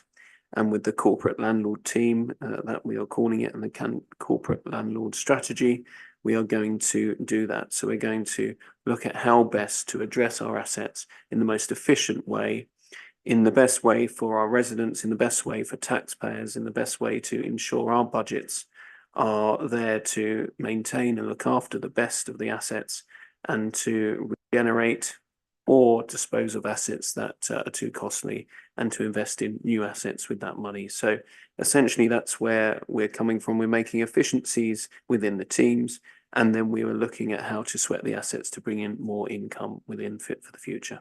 Thank you. Thank you very much, Mark. Alison, I know you've got a close eye on transformation, including digital, which is one of the themes inside the portfolio. Yeah, I think I certainly am, and we should all be very much aware that the digital system and digital transformation needs, which are often not seen or even understood by some of us, will actually drive all the service efficiencies and process changes that we're looking for. Where we are, there's programme requests have been drafted to enable delivery. They include resource and investment plans. They're looking at a thoughtful process of using at-risk employees and shared services for recruitment. Frontline contact centres, call handling software is being updated. They're looking at better ways of working, self-serve on the website, and service delivery plans as a first step, backed up by our excellent, I think we'd all agree, contact and financial inclusion teams who are there on a day-to-day basis. I've certainly had dealings with the contact centre this week who are giving residents exactly the support they need in a really good way. I think we can have confidence in the process. Service reviews have started, as we've just heard from other portfolio holders. There's stated timetables, governance is agreed, the first transformation board has taken place, and an oversight group has been appointed and will include the performance and transformation portfolio holder. There can be no doubt that ICT transformation is a huge challenge, but it's absolutely fundamental, and I commend officers for their focused approach and thank them for their time for my regular briefings so that Cabinet keeps cited. Thank you very much indeed, Alison. Natalie. Thanks, David. Yeah, I mean, the Fit for the Future programme is a crucial piece of work. You know, it's vital to the future of Colchester and the council, but it's important. We've got to maintain our good relationships with the communities of Colchester, our parish and our town councils, as we review exactly what we do and how we do it. And as Mark has said, we will do it with care and with thought, because obviously we need to protect the most vulnerable in our communities. This programme is going to have a visible impact across the city. So it means we need to sort of work to realign the community's expectations of what we can deliver, but still maintaining the pride that we've always had in delivering our public services. And I think this programme is a way forward. And thank you very much indeed, Natalie. And of course, the thing we've also started discussing and acknowledging, and fellow members in the room will be well aware of this, that if the City Council has to step back, then there is an open question about who can step forward. And I think that the conversations that lie ahead will have to include how the space parish and town and the voluntary sector, in terms of the ways in which together we can continue to ensure a rich mix of services that our vulnerable and other residents need. And thank you very, very much. I'll close on this item by just acknowledging, and it was touched on earlier, the importance of shared services and the scope across North Essex councils, but certainly with the core at the moment. This has also gone through due test through our committee system of shared services, and policy panel had a good conversation about that last week, but it's not the only one. For resilience and efficiency alone, and we need to do this, and we're committed to doing this. And we know that also this will over time drive some degree of financial saving and benefit as well. Good practice always does. So I'd like to commend that in particular as one of those underpinning threads of work. And we've seen the benefit of that in our ability to get closer to where we want to be cross-party in terms of our understanding of our finances and how we express that and how we can make that clear to residents and to fellow members, and then have a better quality of conversation on the back of that. We should also mention that inside this big pack is rightly a section around our people. They are central, aren't they? They are absolutely, from what I can see, grown up and willing to navigate with us all, members, cabinet, and their senior leadership through what is going to be a difficult and unsettling 2 or 3 years. We can do that together if we do it well, and if we continue to have a transparency approach. And so far, so good in terms of reaction, but it's going to be a long road. We need their help and support. This paper sets out how we're going to manage that, how we're also going to communicate openly and well, and how we're going to ensure that governance is as cross-party and open as it's possible in a way that supports the senior leadership as they make these changes, the staff who are going to have to conduct them, with enough engagement from members to make that a productive path. So I commend the whole of the paper on that basis to Cabinet, reflecting in effect full Council's support for this, given that the budget reflects it.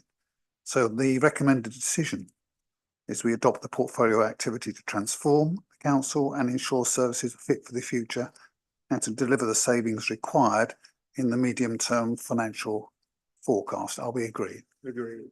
Thank you.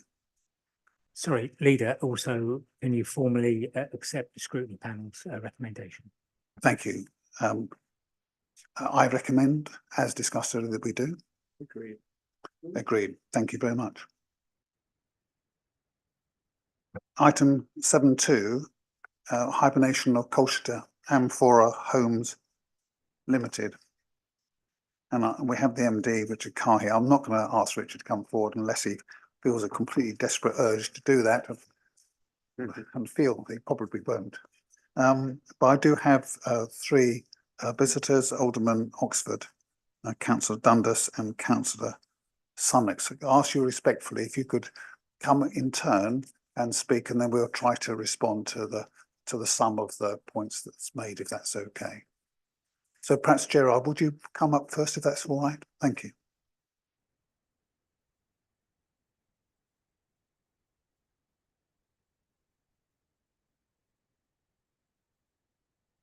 For 3 minutes, Gerard. Thank you.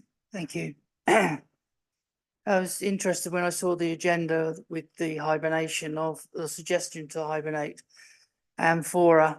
I completely agree with it. I have very strong views on Amphora. My experience of Amphora when I was here is that I'm going to offend some people, and I don't particularly care, is that they weren't fit for purpose. They don't deliver things on time, on budget, take so long over everything. Obviously, the only thing that does happen is staff get paid every month, but projects don't get delivered and people suffer, residents suffer, communities suffer. And so I just don't think, I mean, it was mentioned earlier, and I can't remember who said it, about only doing things you can do well. And I don't think it's something we can do well at all. And if we're going to deliver something, then we should sell something and get something deliver it for you under a tender process, because that way you can put all sorts of constraints on it, including times and budget. And so I just don't think that it's something that council should be entering into, and therefore it's time, I think, now to bail out. Thank you. Thank you very much, Gemma. Can I ask Paul if you'd like to come next, and then William? Thank you. Thank you, Leader. Last time for me tonight, you'll be delighted to know. I support the decision, and I'm not going to get into too much detail because I did have the opportunity to ask questions, particularly Mr. Carr at Governance and Audit last week or week before, whenever it was, and I'm not going to repeat those questions, but I think actually, you know, it's important to reflect on where we started out with this, and really, being brutally frank, what a disaster it's been. I've actually got here, and I can't read all of it out because it was originally published under, some of it, the financial stuff was under section Schedule 12A. Goodness knows why now, bearing in mind we're talking about a defunct company, and actually there's more figures on Companies House than there are in here, but I'm going to respect that and not give any of the actual figures. But this was published in April 21, so it was presented to me and Governance and Audit at the time. And before anybody mentions COVID or Liz Truss, this was after COVID, April 21.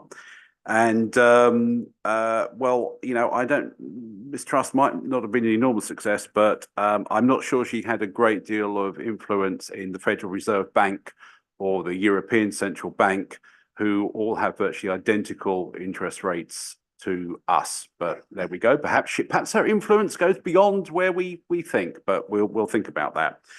But if we read it, I mean, to give you an idea, the bit I can read out, which was spoken about, I think, was construction of Mill Road will begin in December 2021.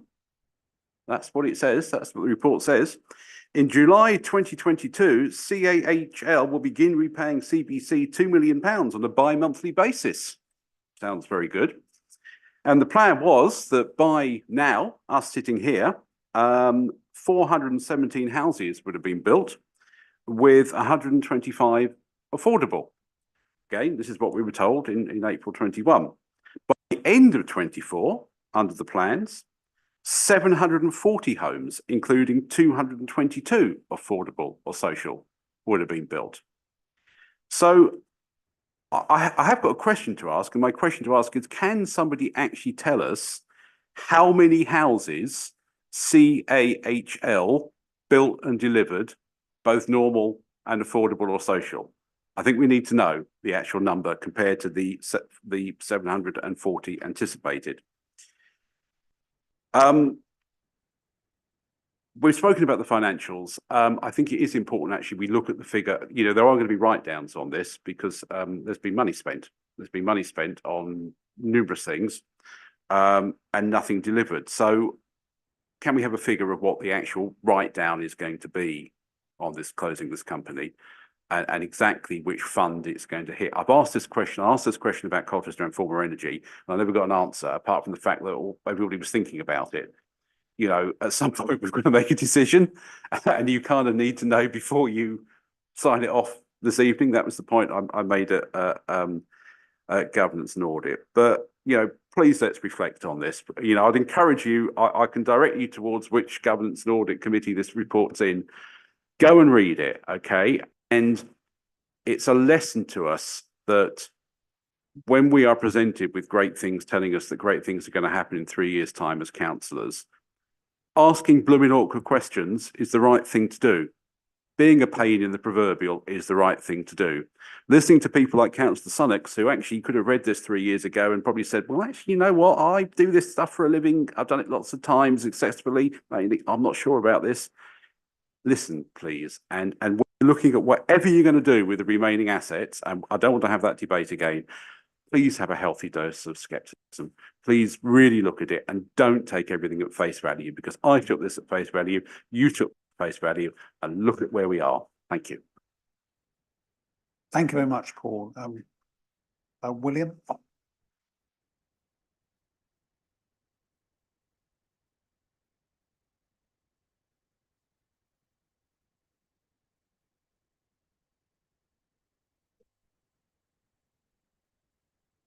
Yes, I just want to endorse what Councillor Dundas said about the reserves, and I'm so pleased that that we are going to have the review of reserves. My only question is just one question: when? Be within the month? Can it be before we look at there's going to be the Governance and Audit Committee to look at the accounts? I think it's a tricky exercise. It's a really important one. I think that if we look honestly, we'll find that we're not so much in the Goldilocks zone as we thought. And that's all I'll say on that. I came this evening to talk about Colchester Amphora Homes, and you'll be pleased to hear that I agree entirely with the decision. And I don't know, I think it recognises the lessons learnt through the Garden Communities saga. And it's just worth remembering that 3 councils got together, or 4 councils got together to form North Essex Garden Communities and managed to spend at least 7 million on fees and so on promoting the concreting over of large areas of Essex, and that the whole thing, the whole scheme of the public sector delivered project crumbled through our hands in ashes when a planning inspector looked at it. And yes, we've got one garden community going ahead, and we have outsourced that basically to a housing association. So I think we've got CAHL, not a great story. We've got NEGC, not a great story. We should have learnt our lesson by now that that house building is not a good business to try and do in the public sector.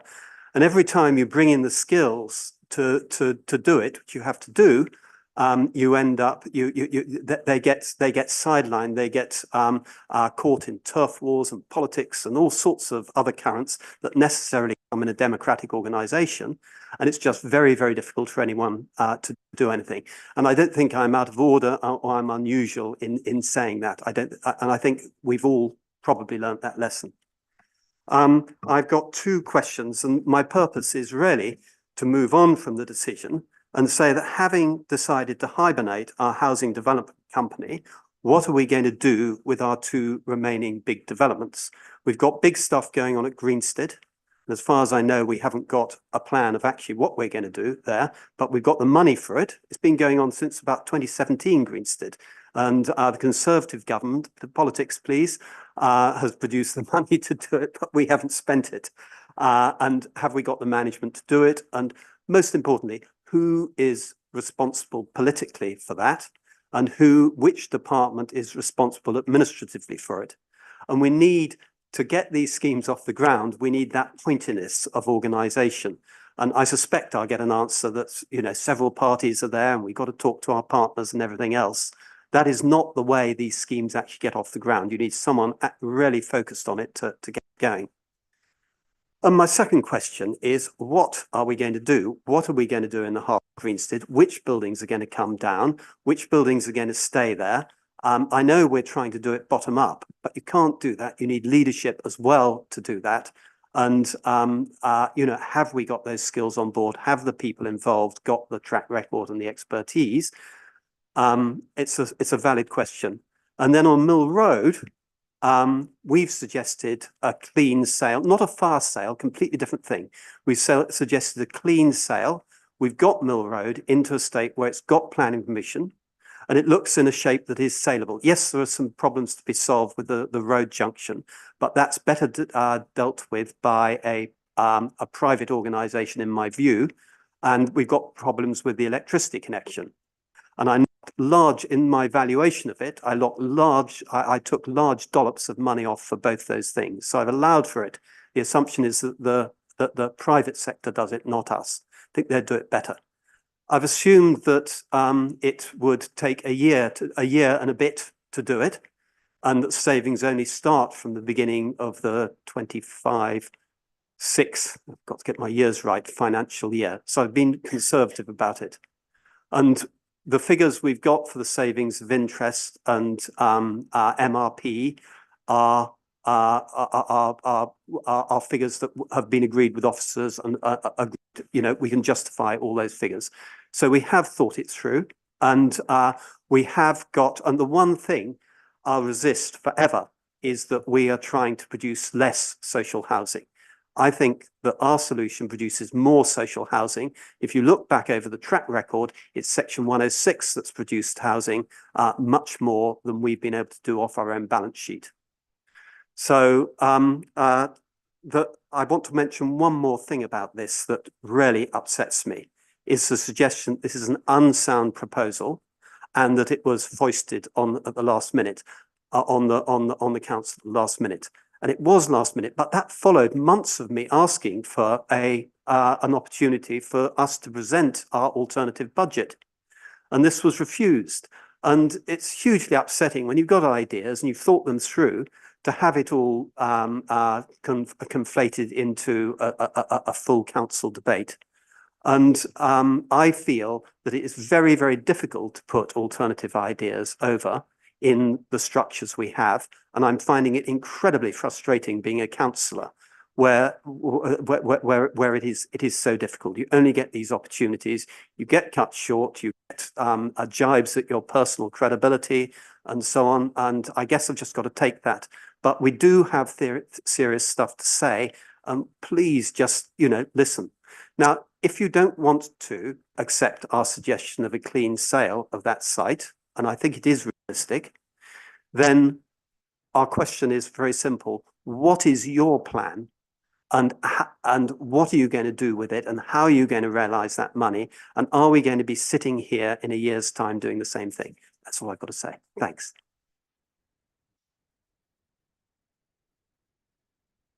Thank you very much, William.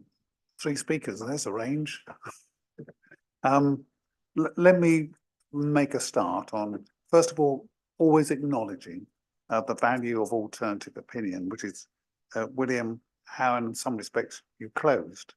I can only say to you, and we've had this conversation, as somebody who's presented an alternative budget, this organisation has made a real effort to make space for alternative ideas. And I've had, this is no disrespect to the county council, who have some, like here, some fabulous finance officers who will make time for you, but it was a very limited time. It's just the way in which the democratic system works, that it can just about, is how I'll put it, serve the administration of the day.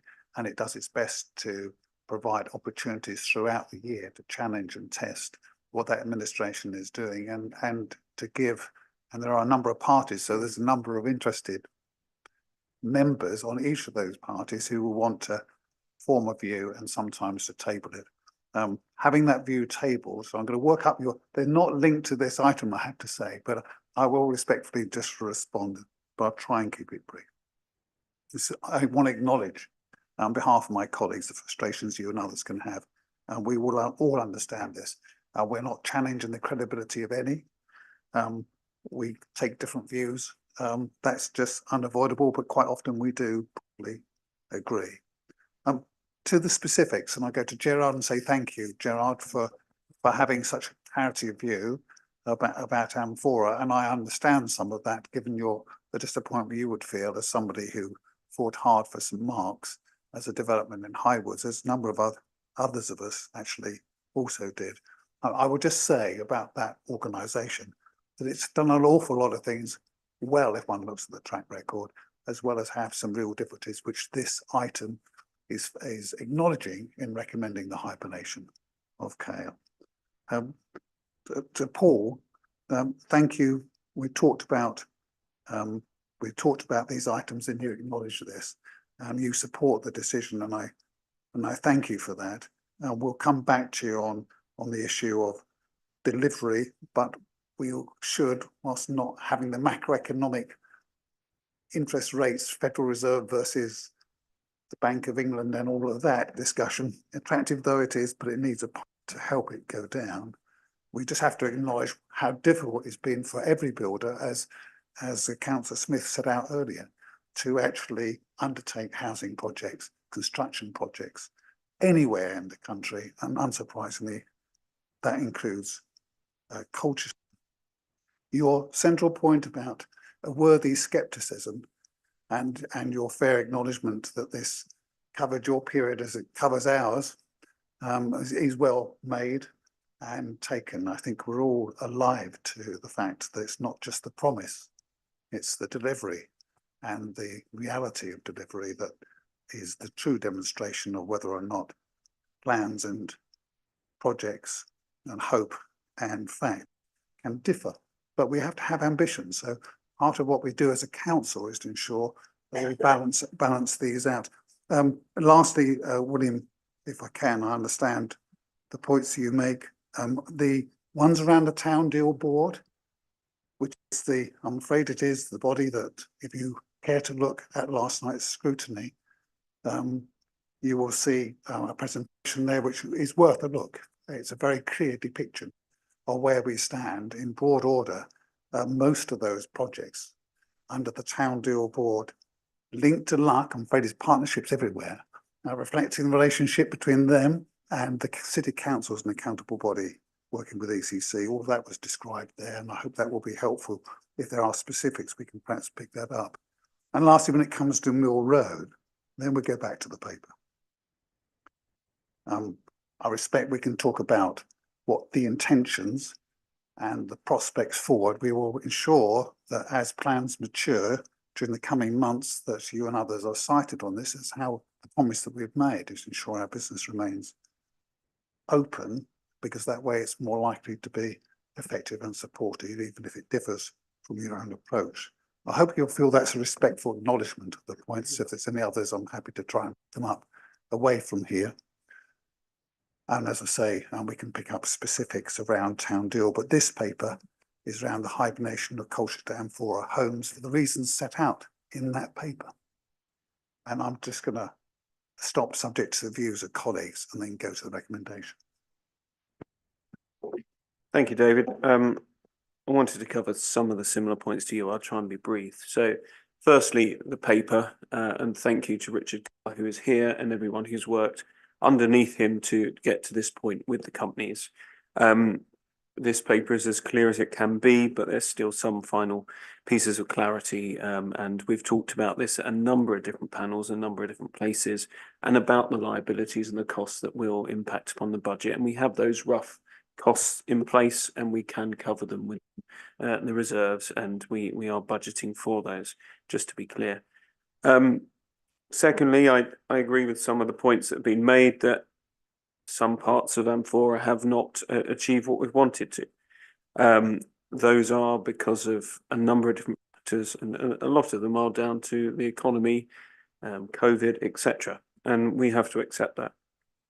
But we have also achieved quite a few good things. The events company still goes from strength to strength, puts on some fantastic opportunities that Councillor Goss, you're often at in Castle Park and around the place enjoying, and the broadband that has gone round Colchester and provides a real step change for businesses in the town centre and all the way out to Wivenhoe and places like my house that benefit from it, fully paid up, I will say. And also external funding that we would not have achieved if we maintained just our council operations. So we have brought in external funding to Colchester, whether that be from the government or from external providers. So there are positives, but of course we're acknowledging there have been things we have not achieved. It was quite interesting. I was sitting there while Paul, you were speaking, and then William came, and I thought, you know what, I'm going to praise that. Actually, I agree with a lot of the points. Then William, you went on to some things that I couldn't agree with, but I think I have never done any jibes at anyone personally. I think it's always about listening, and we have, and please trust me, William, that I've been to a lot of different councils, and I sit on Essex as well as Councillor King does. we are as generous as we can be with our time and with our officers and listening and taking on board comments. We do disagree on Mill Road. I mean, I understand where you're trying to go with it. I do. And it is an option. But we believe that the options we are putting together will be of greater benefit to residents and to the council in the future. But I don't deny yours is an option, and thank you for putting that forward. And one other note of worth is that we are open and listening, and we would have definitely been able to talk about those budget proposals before the day before. Would happily have talked further with you on that. So please always do come, the door is open. So that's pretty much what I'll say, Leader, because it's gone from talking about the paper to talking about the other issues that were brought up. But I think we should approve this going forward. Thank you. Colleagues, recommended decision is that we approve the reservation. Leader, sorry, can I just interrupt? Could you just consider the Governance and Audit Committee recommendation on this first before you formally consider the report in Cabinet, please? I'm happy to make that distinction, but I was going to address this. So given that the recommendation is just that. So we have had, some of us were there. We've had recommendations from the Governance and Audit Committee, and there's a couple page here of summary around the hibernation. And for those who had the chance to look at the papers of Governance and Audit, the supplementary detail and the resolutions to which they refer, which do a number of things, including the act of hibernation, the acknowledgement of residual liability and assets. Let's just take it, thank you, absolutely in the spirit intended. Are there any questions or queries around the governance and audit note, those couple of pages that get you then to the recommendation? No? Okay. I know you've been through this because we've talked about this elsewhere. So the recommendation of this in the governance and audit paper, the resolution set out in Appendix 3 to Annex A of the officers' report, which was presented to the committee and which just referred to, be approved. And that's then transferred to our paper here under item 7.2. So anything else before we close, acknowledging the views of colleagues and fellow members and the way that we have taken that learning as we all could forward, but acknowledging the work also of Richard Carr and his team and the Amphora staff. Sorry, can I just say one thing to say that I've considered the information that you've just talked about, and I was there at the meeting, and then you also were there, Leader, as well. And I think it was a really good discussion, really good questions asked, and Richard Carr answered them in his best ability. So I just want to say it's more than just what's in the paper there. We were there listening and are taking those comments on board. So I wanted to thank Governance and Audit really for that debate and conversation that happened. Thank you. No, thank you. That's very well said. And it was a quality conversation in your time and mine afterwards. So if we could note for the record our thanks to the committee and pass that forward. I want us to do the same later for others, because so much of what we do reflects test and challenge before it comes to us. So colleagues, that point noted, are we content to set the recommendation? Agreed. Thank you.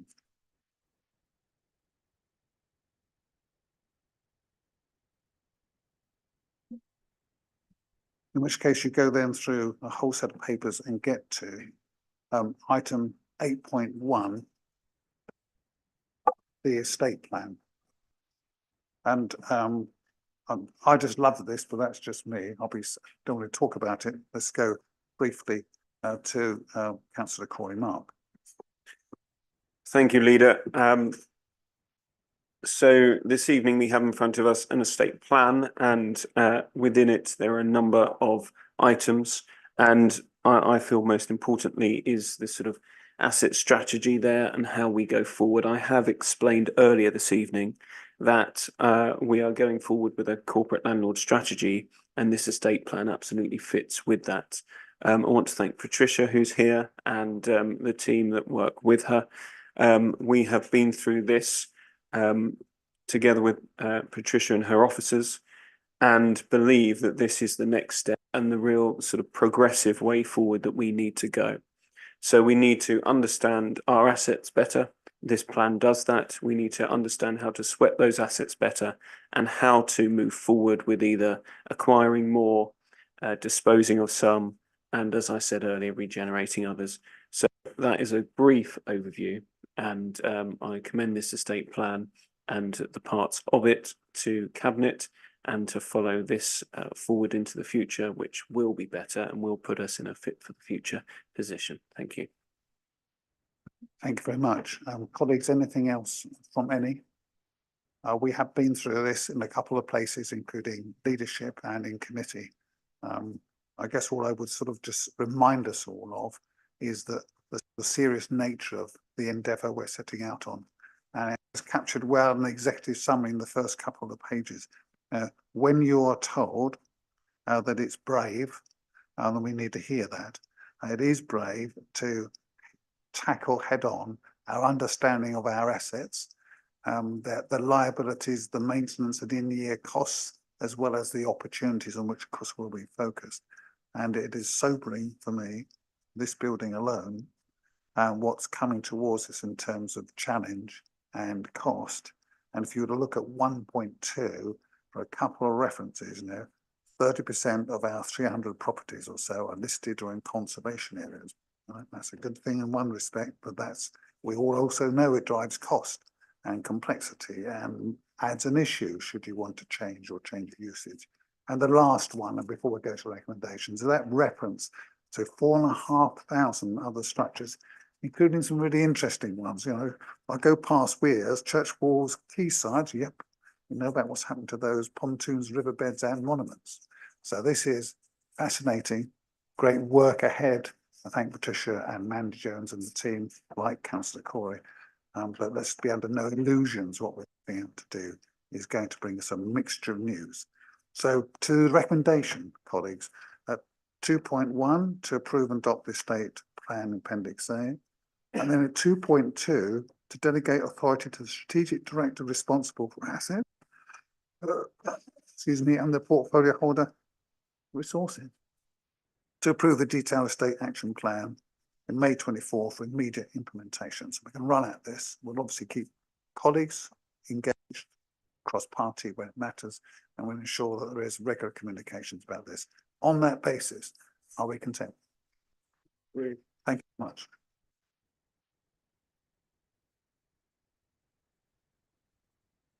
Item 8.2 is an extract from the minutes of the scrutiny panel meeting of 23rd of January. There's a great deal about resources in there. I know colleagues would have looked through this. It was again another thoughtful conversation followed by others. The recommendation, first of all, see if there are questions from colleagues or points of clarification.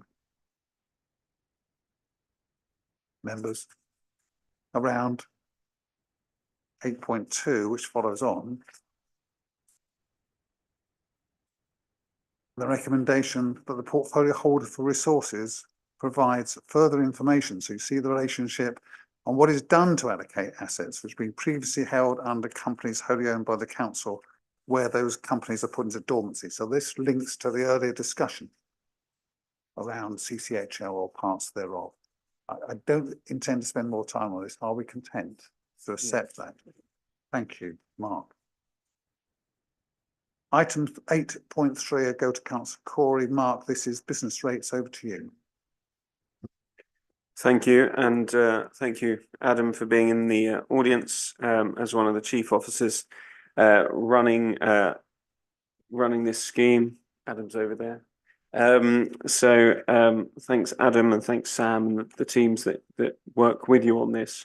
And really, it's about updating the policy in ways that will make it more efficient and effective, and actually ensure that we are proactive in supporting businesses. And when I explained this previously, I just went back for context to how we have been praised for our performance supporting businesses. During COVID, it was exceptional in how we got out there and was amongst the first or second in terms of authority rankings nationally for getting funding to our businesses to keep them going and to stimulate our economy during and after COVID.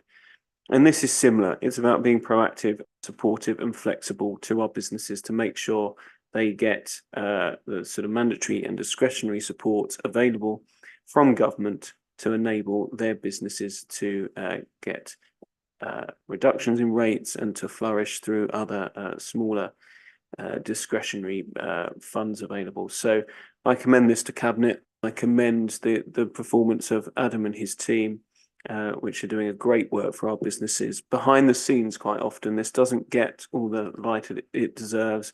Businesses, one by one, individually get this support. And I thank the team for this and for this refreshed approach. Thank you. Thank you, colleagues. The recommendations, if there's any other points? If not, we go to recommendations 2.1 to 2.3 to approve the proposed discretionary rate relief policy, to approve retail, hospitality and leisure relief as described, and to approve the change to the backdating of the discretionary rate relief again as described. Are we content? Agreed. Thank you.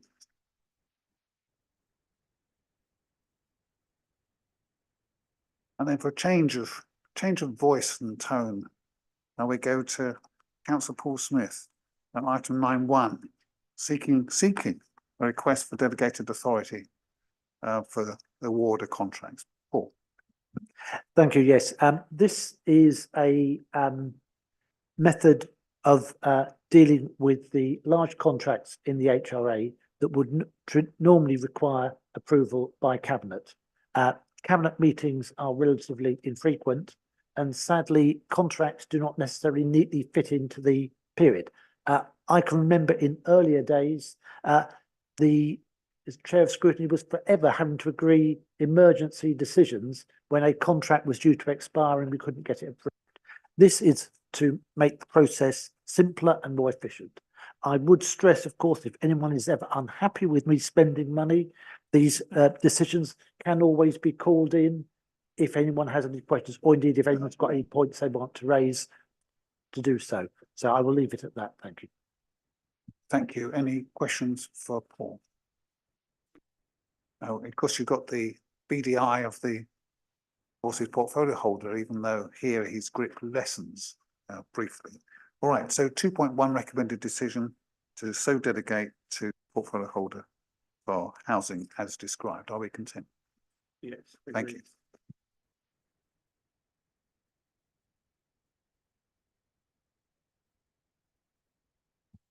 The next item, it has to be, is where it is in the terms of the agenda, but actually it's really important. So these are the key performance indicator targets for 24-25. This also goes through a cycle through the committee structure and to Cabinet through leadership test in year and to full council. So to you, Alison, please. Okay, so it's just proposed that the set of KPI measures in the table are agreed and set for 24-25. They've been chosen to reflect our financial circumstances and the strategic plan for 23-26. They've been pulled together and agreed by the senior leadership team. I think we should acknowledge that we and I have been working with officers and we now have a really good narrative, some benchmarking, median detail. So we have much more control and transparency in place. It's much easier now to look at the figures and understand what they're saying and then to drill down and ask questions, which people all know I do. In June 23, Scrutiny recommended that we looked for continuous improvement in service performance targets and that these should be set by Cabinet to take performance upwards.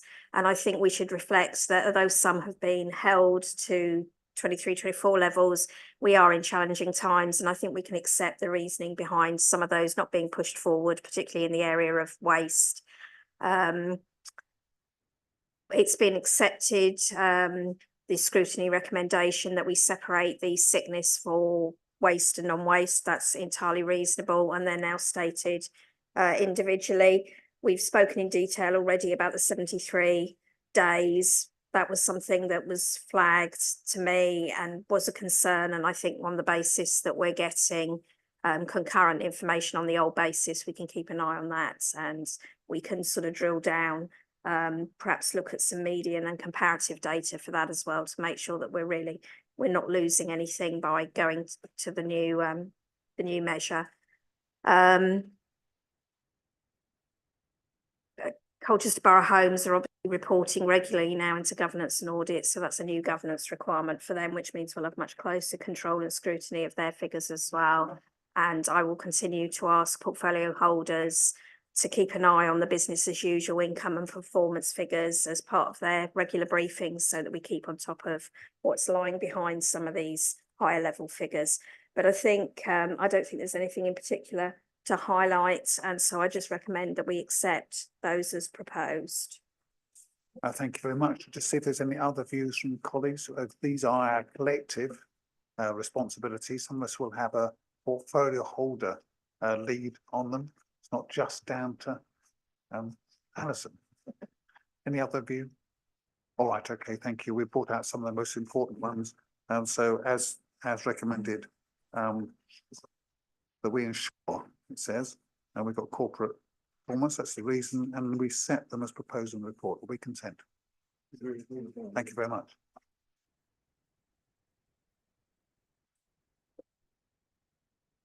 Okay, Alison, next item is to council development policy, and you chair the MDG, the members development group. So this was a really good discussion we had a couple of months ago. So the Leadership Academies, the LGA's development programme, it offers 3 two-day residential modules for those that are is aimed at those in leadership positions within local authorities. Is obviously a networking and a learning opportunity, offered particularly to council leaders, deputy leaders, group leaders, portfolio holders, shadow portfolio holders and scrutiny chairs. It costs £1,000 and it's in the budget each year, so it's something we should really take advantage of. The council will fund one place, and at the moment that place is allocated by the leader of the council. The group recognised the continued value of the Leadership Academy, but considered there should be an opportunity for a wider role for the political groups to get involved in the process of nominations, not selection, just not the nomination process. So the change in the policy that we need to approve is that the nomination process should be the subject of a transparent discussion within political groups, who then nominate potential attendees for approval by the leader. Thank you. That's very well put, colleagues. Paul. I've certainly attended this in the past. I found it was very useful. It's disappointing we haven't been able to send anyone in recent times, but I guess that's probably a reflection on the fact that now there are a lot less councillors and the workloads are a lot heavier. But I recommend the changes are certainly sensible, and I think that's good. Mark. Same thing really. I've been on that course and then went on to the leaders course, which was also very good. So I recommend it. Some people around this table I think would enjoy it, and yeah, I do agree with the proposal. Thank you. Thank you. No other comments? In which case, as set out in 2.1, that we agree to amend the policy as set out within the paper. Agreed. Agreed. Thank you. Thank you, Alice.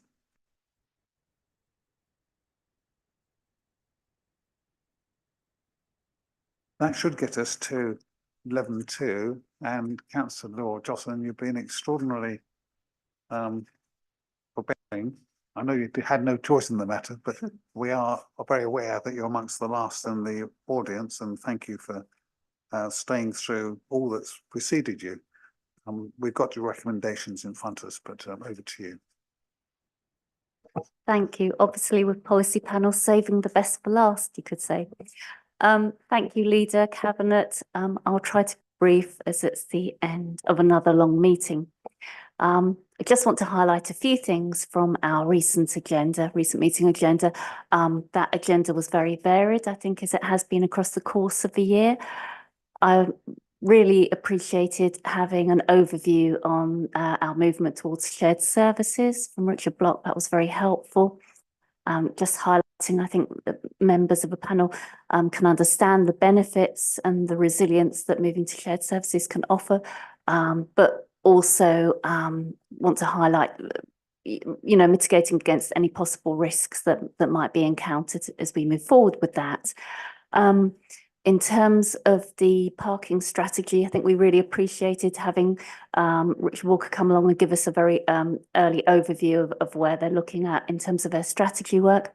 And something to highlight perhaps is bearing in mind parking spaces and environments across the whole of the Colchester environs and not just in the city centre. Moving on then to the case for change in terms of leisure and sports, we, panel members were very supportive of moving to an active wellbeing strategy. And I think another thing to highlight from that was valuable contributions from panel members about the importance of residents being able, empowered and supported to use local spaces to improve their health and well-being. And lastly, panel members were again supportive of the new memorials policy and how that could enable officers and council staff to make more effective and efficient decisions and support residents more efficiently. So just really to sort of draw things together, I think something that policy panel really values is being able to have like an early view on like directions, and I think that can really help members across the council because they have a greater understanding and don't feel that policies suddenly seem to have been fully formed without them having any chance to discuss them. So that's very helpful. And also, the panel members also, I think, appreciated being able to feedback experiences that they have as ward councillors, because so many of the issues that we talk about in policy panel, we're trying to, as well as sort of provide some kind of strategic guidance or thought, we're also wanting to try and give a perspective of how our residents feel about issues. And lastly, briefly, I'd just like to thank all the Democratic Services staff who've supported our committee and other committees, and also my Vice Chair, Councillor Scott Boutell, for her work and in previous years and steering the policy panel, and to thank the policy panel members, for their contributions throughout the year. Thank you. Thank you, Jocelyn, for your remarks, for your role as chair, and for helping ensure that we have one item out. I'm looking at the officers. I'll go back to the earlier item. Yes, they're pretending that under scrutiny. they know that I knew, but there we go. Jocelyn, thank you so much for staying, for stepping forward, for what you've been doing in the panel. And as somebody who's attended most of your meetings, as last year, I've done it because I think we've got the right kind of balance. It is early enough for members to feel they're not just getting it on a plate and just say yes. And some of those changes, and I saw it in the last meeting as captured here, I think we're very constructive, and I think that's the balance, to help officers feel that it's worth exposing ideas early when they're not completely set, and there is a balance there. It does require equally a constructive response, and I think we're getting that. Is my observation, and clearly it's yours. So, can I, on behalf of all of us, thank you. Can I just ask cabinet members if there's anything you'd like to pick up or raise, Paul, and then Natalie. Thank you. Yes, I'd like to say how much I appreciate the reports that come from the policy panel. I feel that it's a much more collaborative atmosphere that we get from the policy panel than we do perhaps in some other form in the council. And I think that reflects well on the way that you chair it in this year, and indeed past chairs have done it as well. Because I think we get a reasoned argument, and it's quite right when we're looking at shared services, to raise the issue about independence of the services and the council's sovereignty. Those aren't things that we're negotiating away. We're not talking about merging councils. We're talking about merging services. And I think you're quite right to raise those points. So thank you. Thank you very much. I'll come back at the close. Natalie. Yeah, I just echo those comments really, and yeah, when it comes to sort of active well-being, obviously we know how important that is for residents and communities. Helping people be more active, it's not only better for their physical health, but it's so important for their mental well-being as well. And obviously that then puts less pressure on the NHS and other services that people end up using when their physical and mental health deteriorates. And as regards to the memorials policy, I mean, Who doesn't love a bit of guidance about about memorials and things? I mean, I love seeing those little plaques on benches and things like that, you know, from the poignant to the downright hilarious sometimes. So so I think that's only a good thing. So yeah, thank you. Thank you. Any other observations from colleagues? No, okay, well, let's walk through these. Thank you very much, Jocelyn. We'll walk through these in turn. So first of all, on shared services, a couple of observations for me, which would be my conditioning for us taking the recommendations. So the first are, let's be very clear about the advantages and the need that's driving us. So resilience, capacity, are, you know, absolutely essentially are essential for any organisation, and shared service will help provide them. And we should remember, please, that these are back office services, so not front office. And I know this was discussed at some length in the policy panel. So for us, when we accept the recommendations that we should recommend we do, it's in that context. This is the right thing to do. We're committed to do this. The risks, I think, are slight, but it was a helpful set of observations for us to bear in mind. On that basis, I'll be prepared to accept that recommendation. Agreed. Okay, then parking policy and strategy. I have no observation other than I think this is as well. The balance will have to be continue to be struck, and we need a whole life awareness of where we're at in terms of the assets relative to the strategy and the demand, all of which was talked to very well by Richard Walker, who was a star at this. So I'll be content on that basis. Agreed. Thank you. The case for active well-being spoken up for by Natalie earlier. This is nothing other than an endorsement of the approach we're seeking to take with our partners for the reasons described. Are we content? Agreed. And then the memorial policy, and I am closer to that point than most of you here, don't say anything. On that basis, are we content? Thank you. And then we'll go behave. Let's go back to the scrutiny, the corporate 11.2 corporate comms and scrutiny items. So this captures have your say as a whole note, summary note of the meeting, so it should have your say onwards, and ends up with a recommendation. The Cabinet reviews the Council's approach to its corporate communications with members of the public. And this was just, for those who've read this, had the chance to refresh. This is to understand that it's a challenge to provide a response that pleases the individual making the request. As much as anything else, it's about how the response is received. But sometimes it is, of course, the case that the Council may give a partial answer, at least from the recipient's perspective. And there is something always for us to look at in terms of how we can do this as effectively as possible. One particular suggestion I've made, which I know is going to be followed through, is that where there are repetitive issues, so one, for example, would be around access to the building when there's a council meeting and search processes, that we are very clear on the policy and that we state it and link it to this, the meetings, agendas or register, so that when something goes in there, just reminded how we're going to do this. So make sure we're absolutely on point and we're very clear, and we don't have to keep repeating ourselves. It's sometimes in the repetition that individuals hear sometimes the whole story, sometimes part of the story.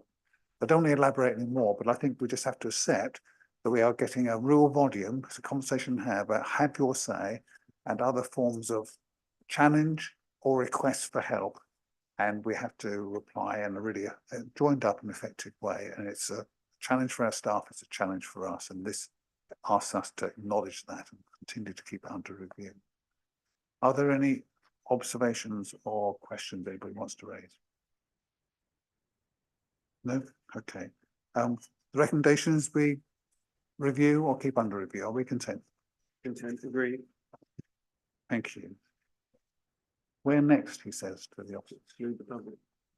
Responses. So, yes, thank you. Right, so we have heading back up the agenda for the hundreds who are watching. And I want to congratulate you if you are still.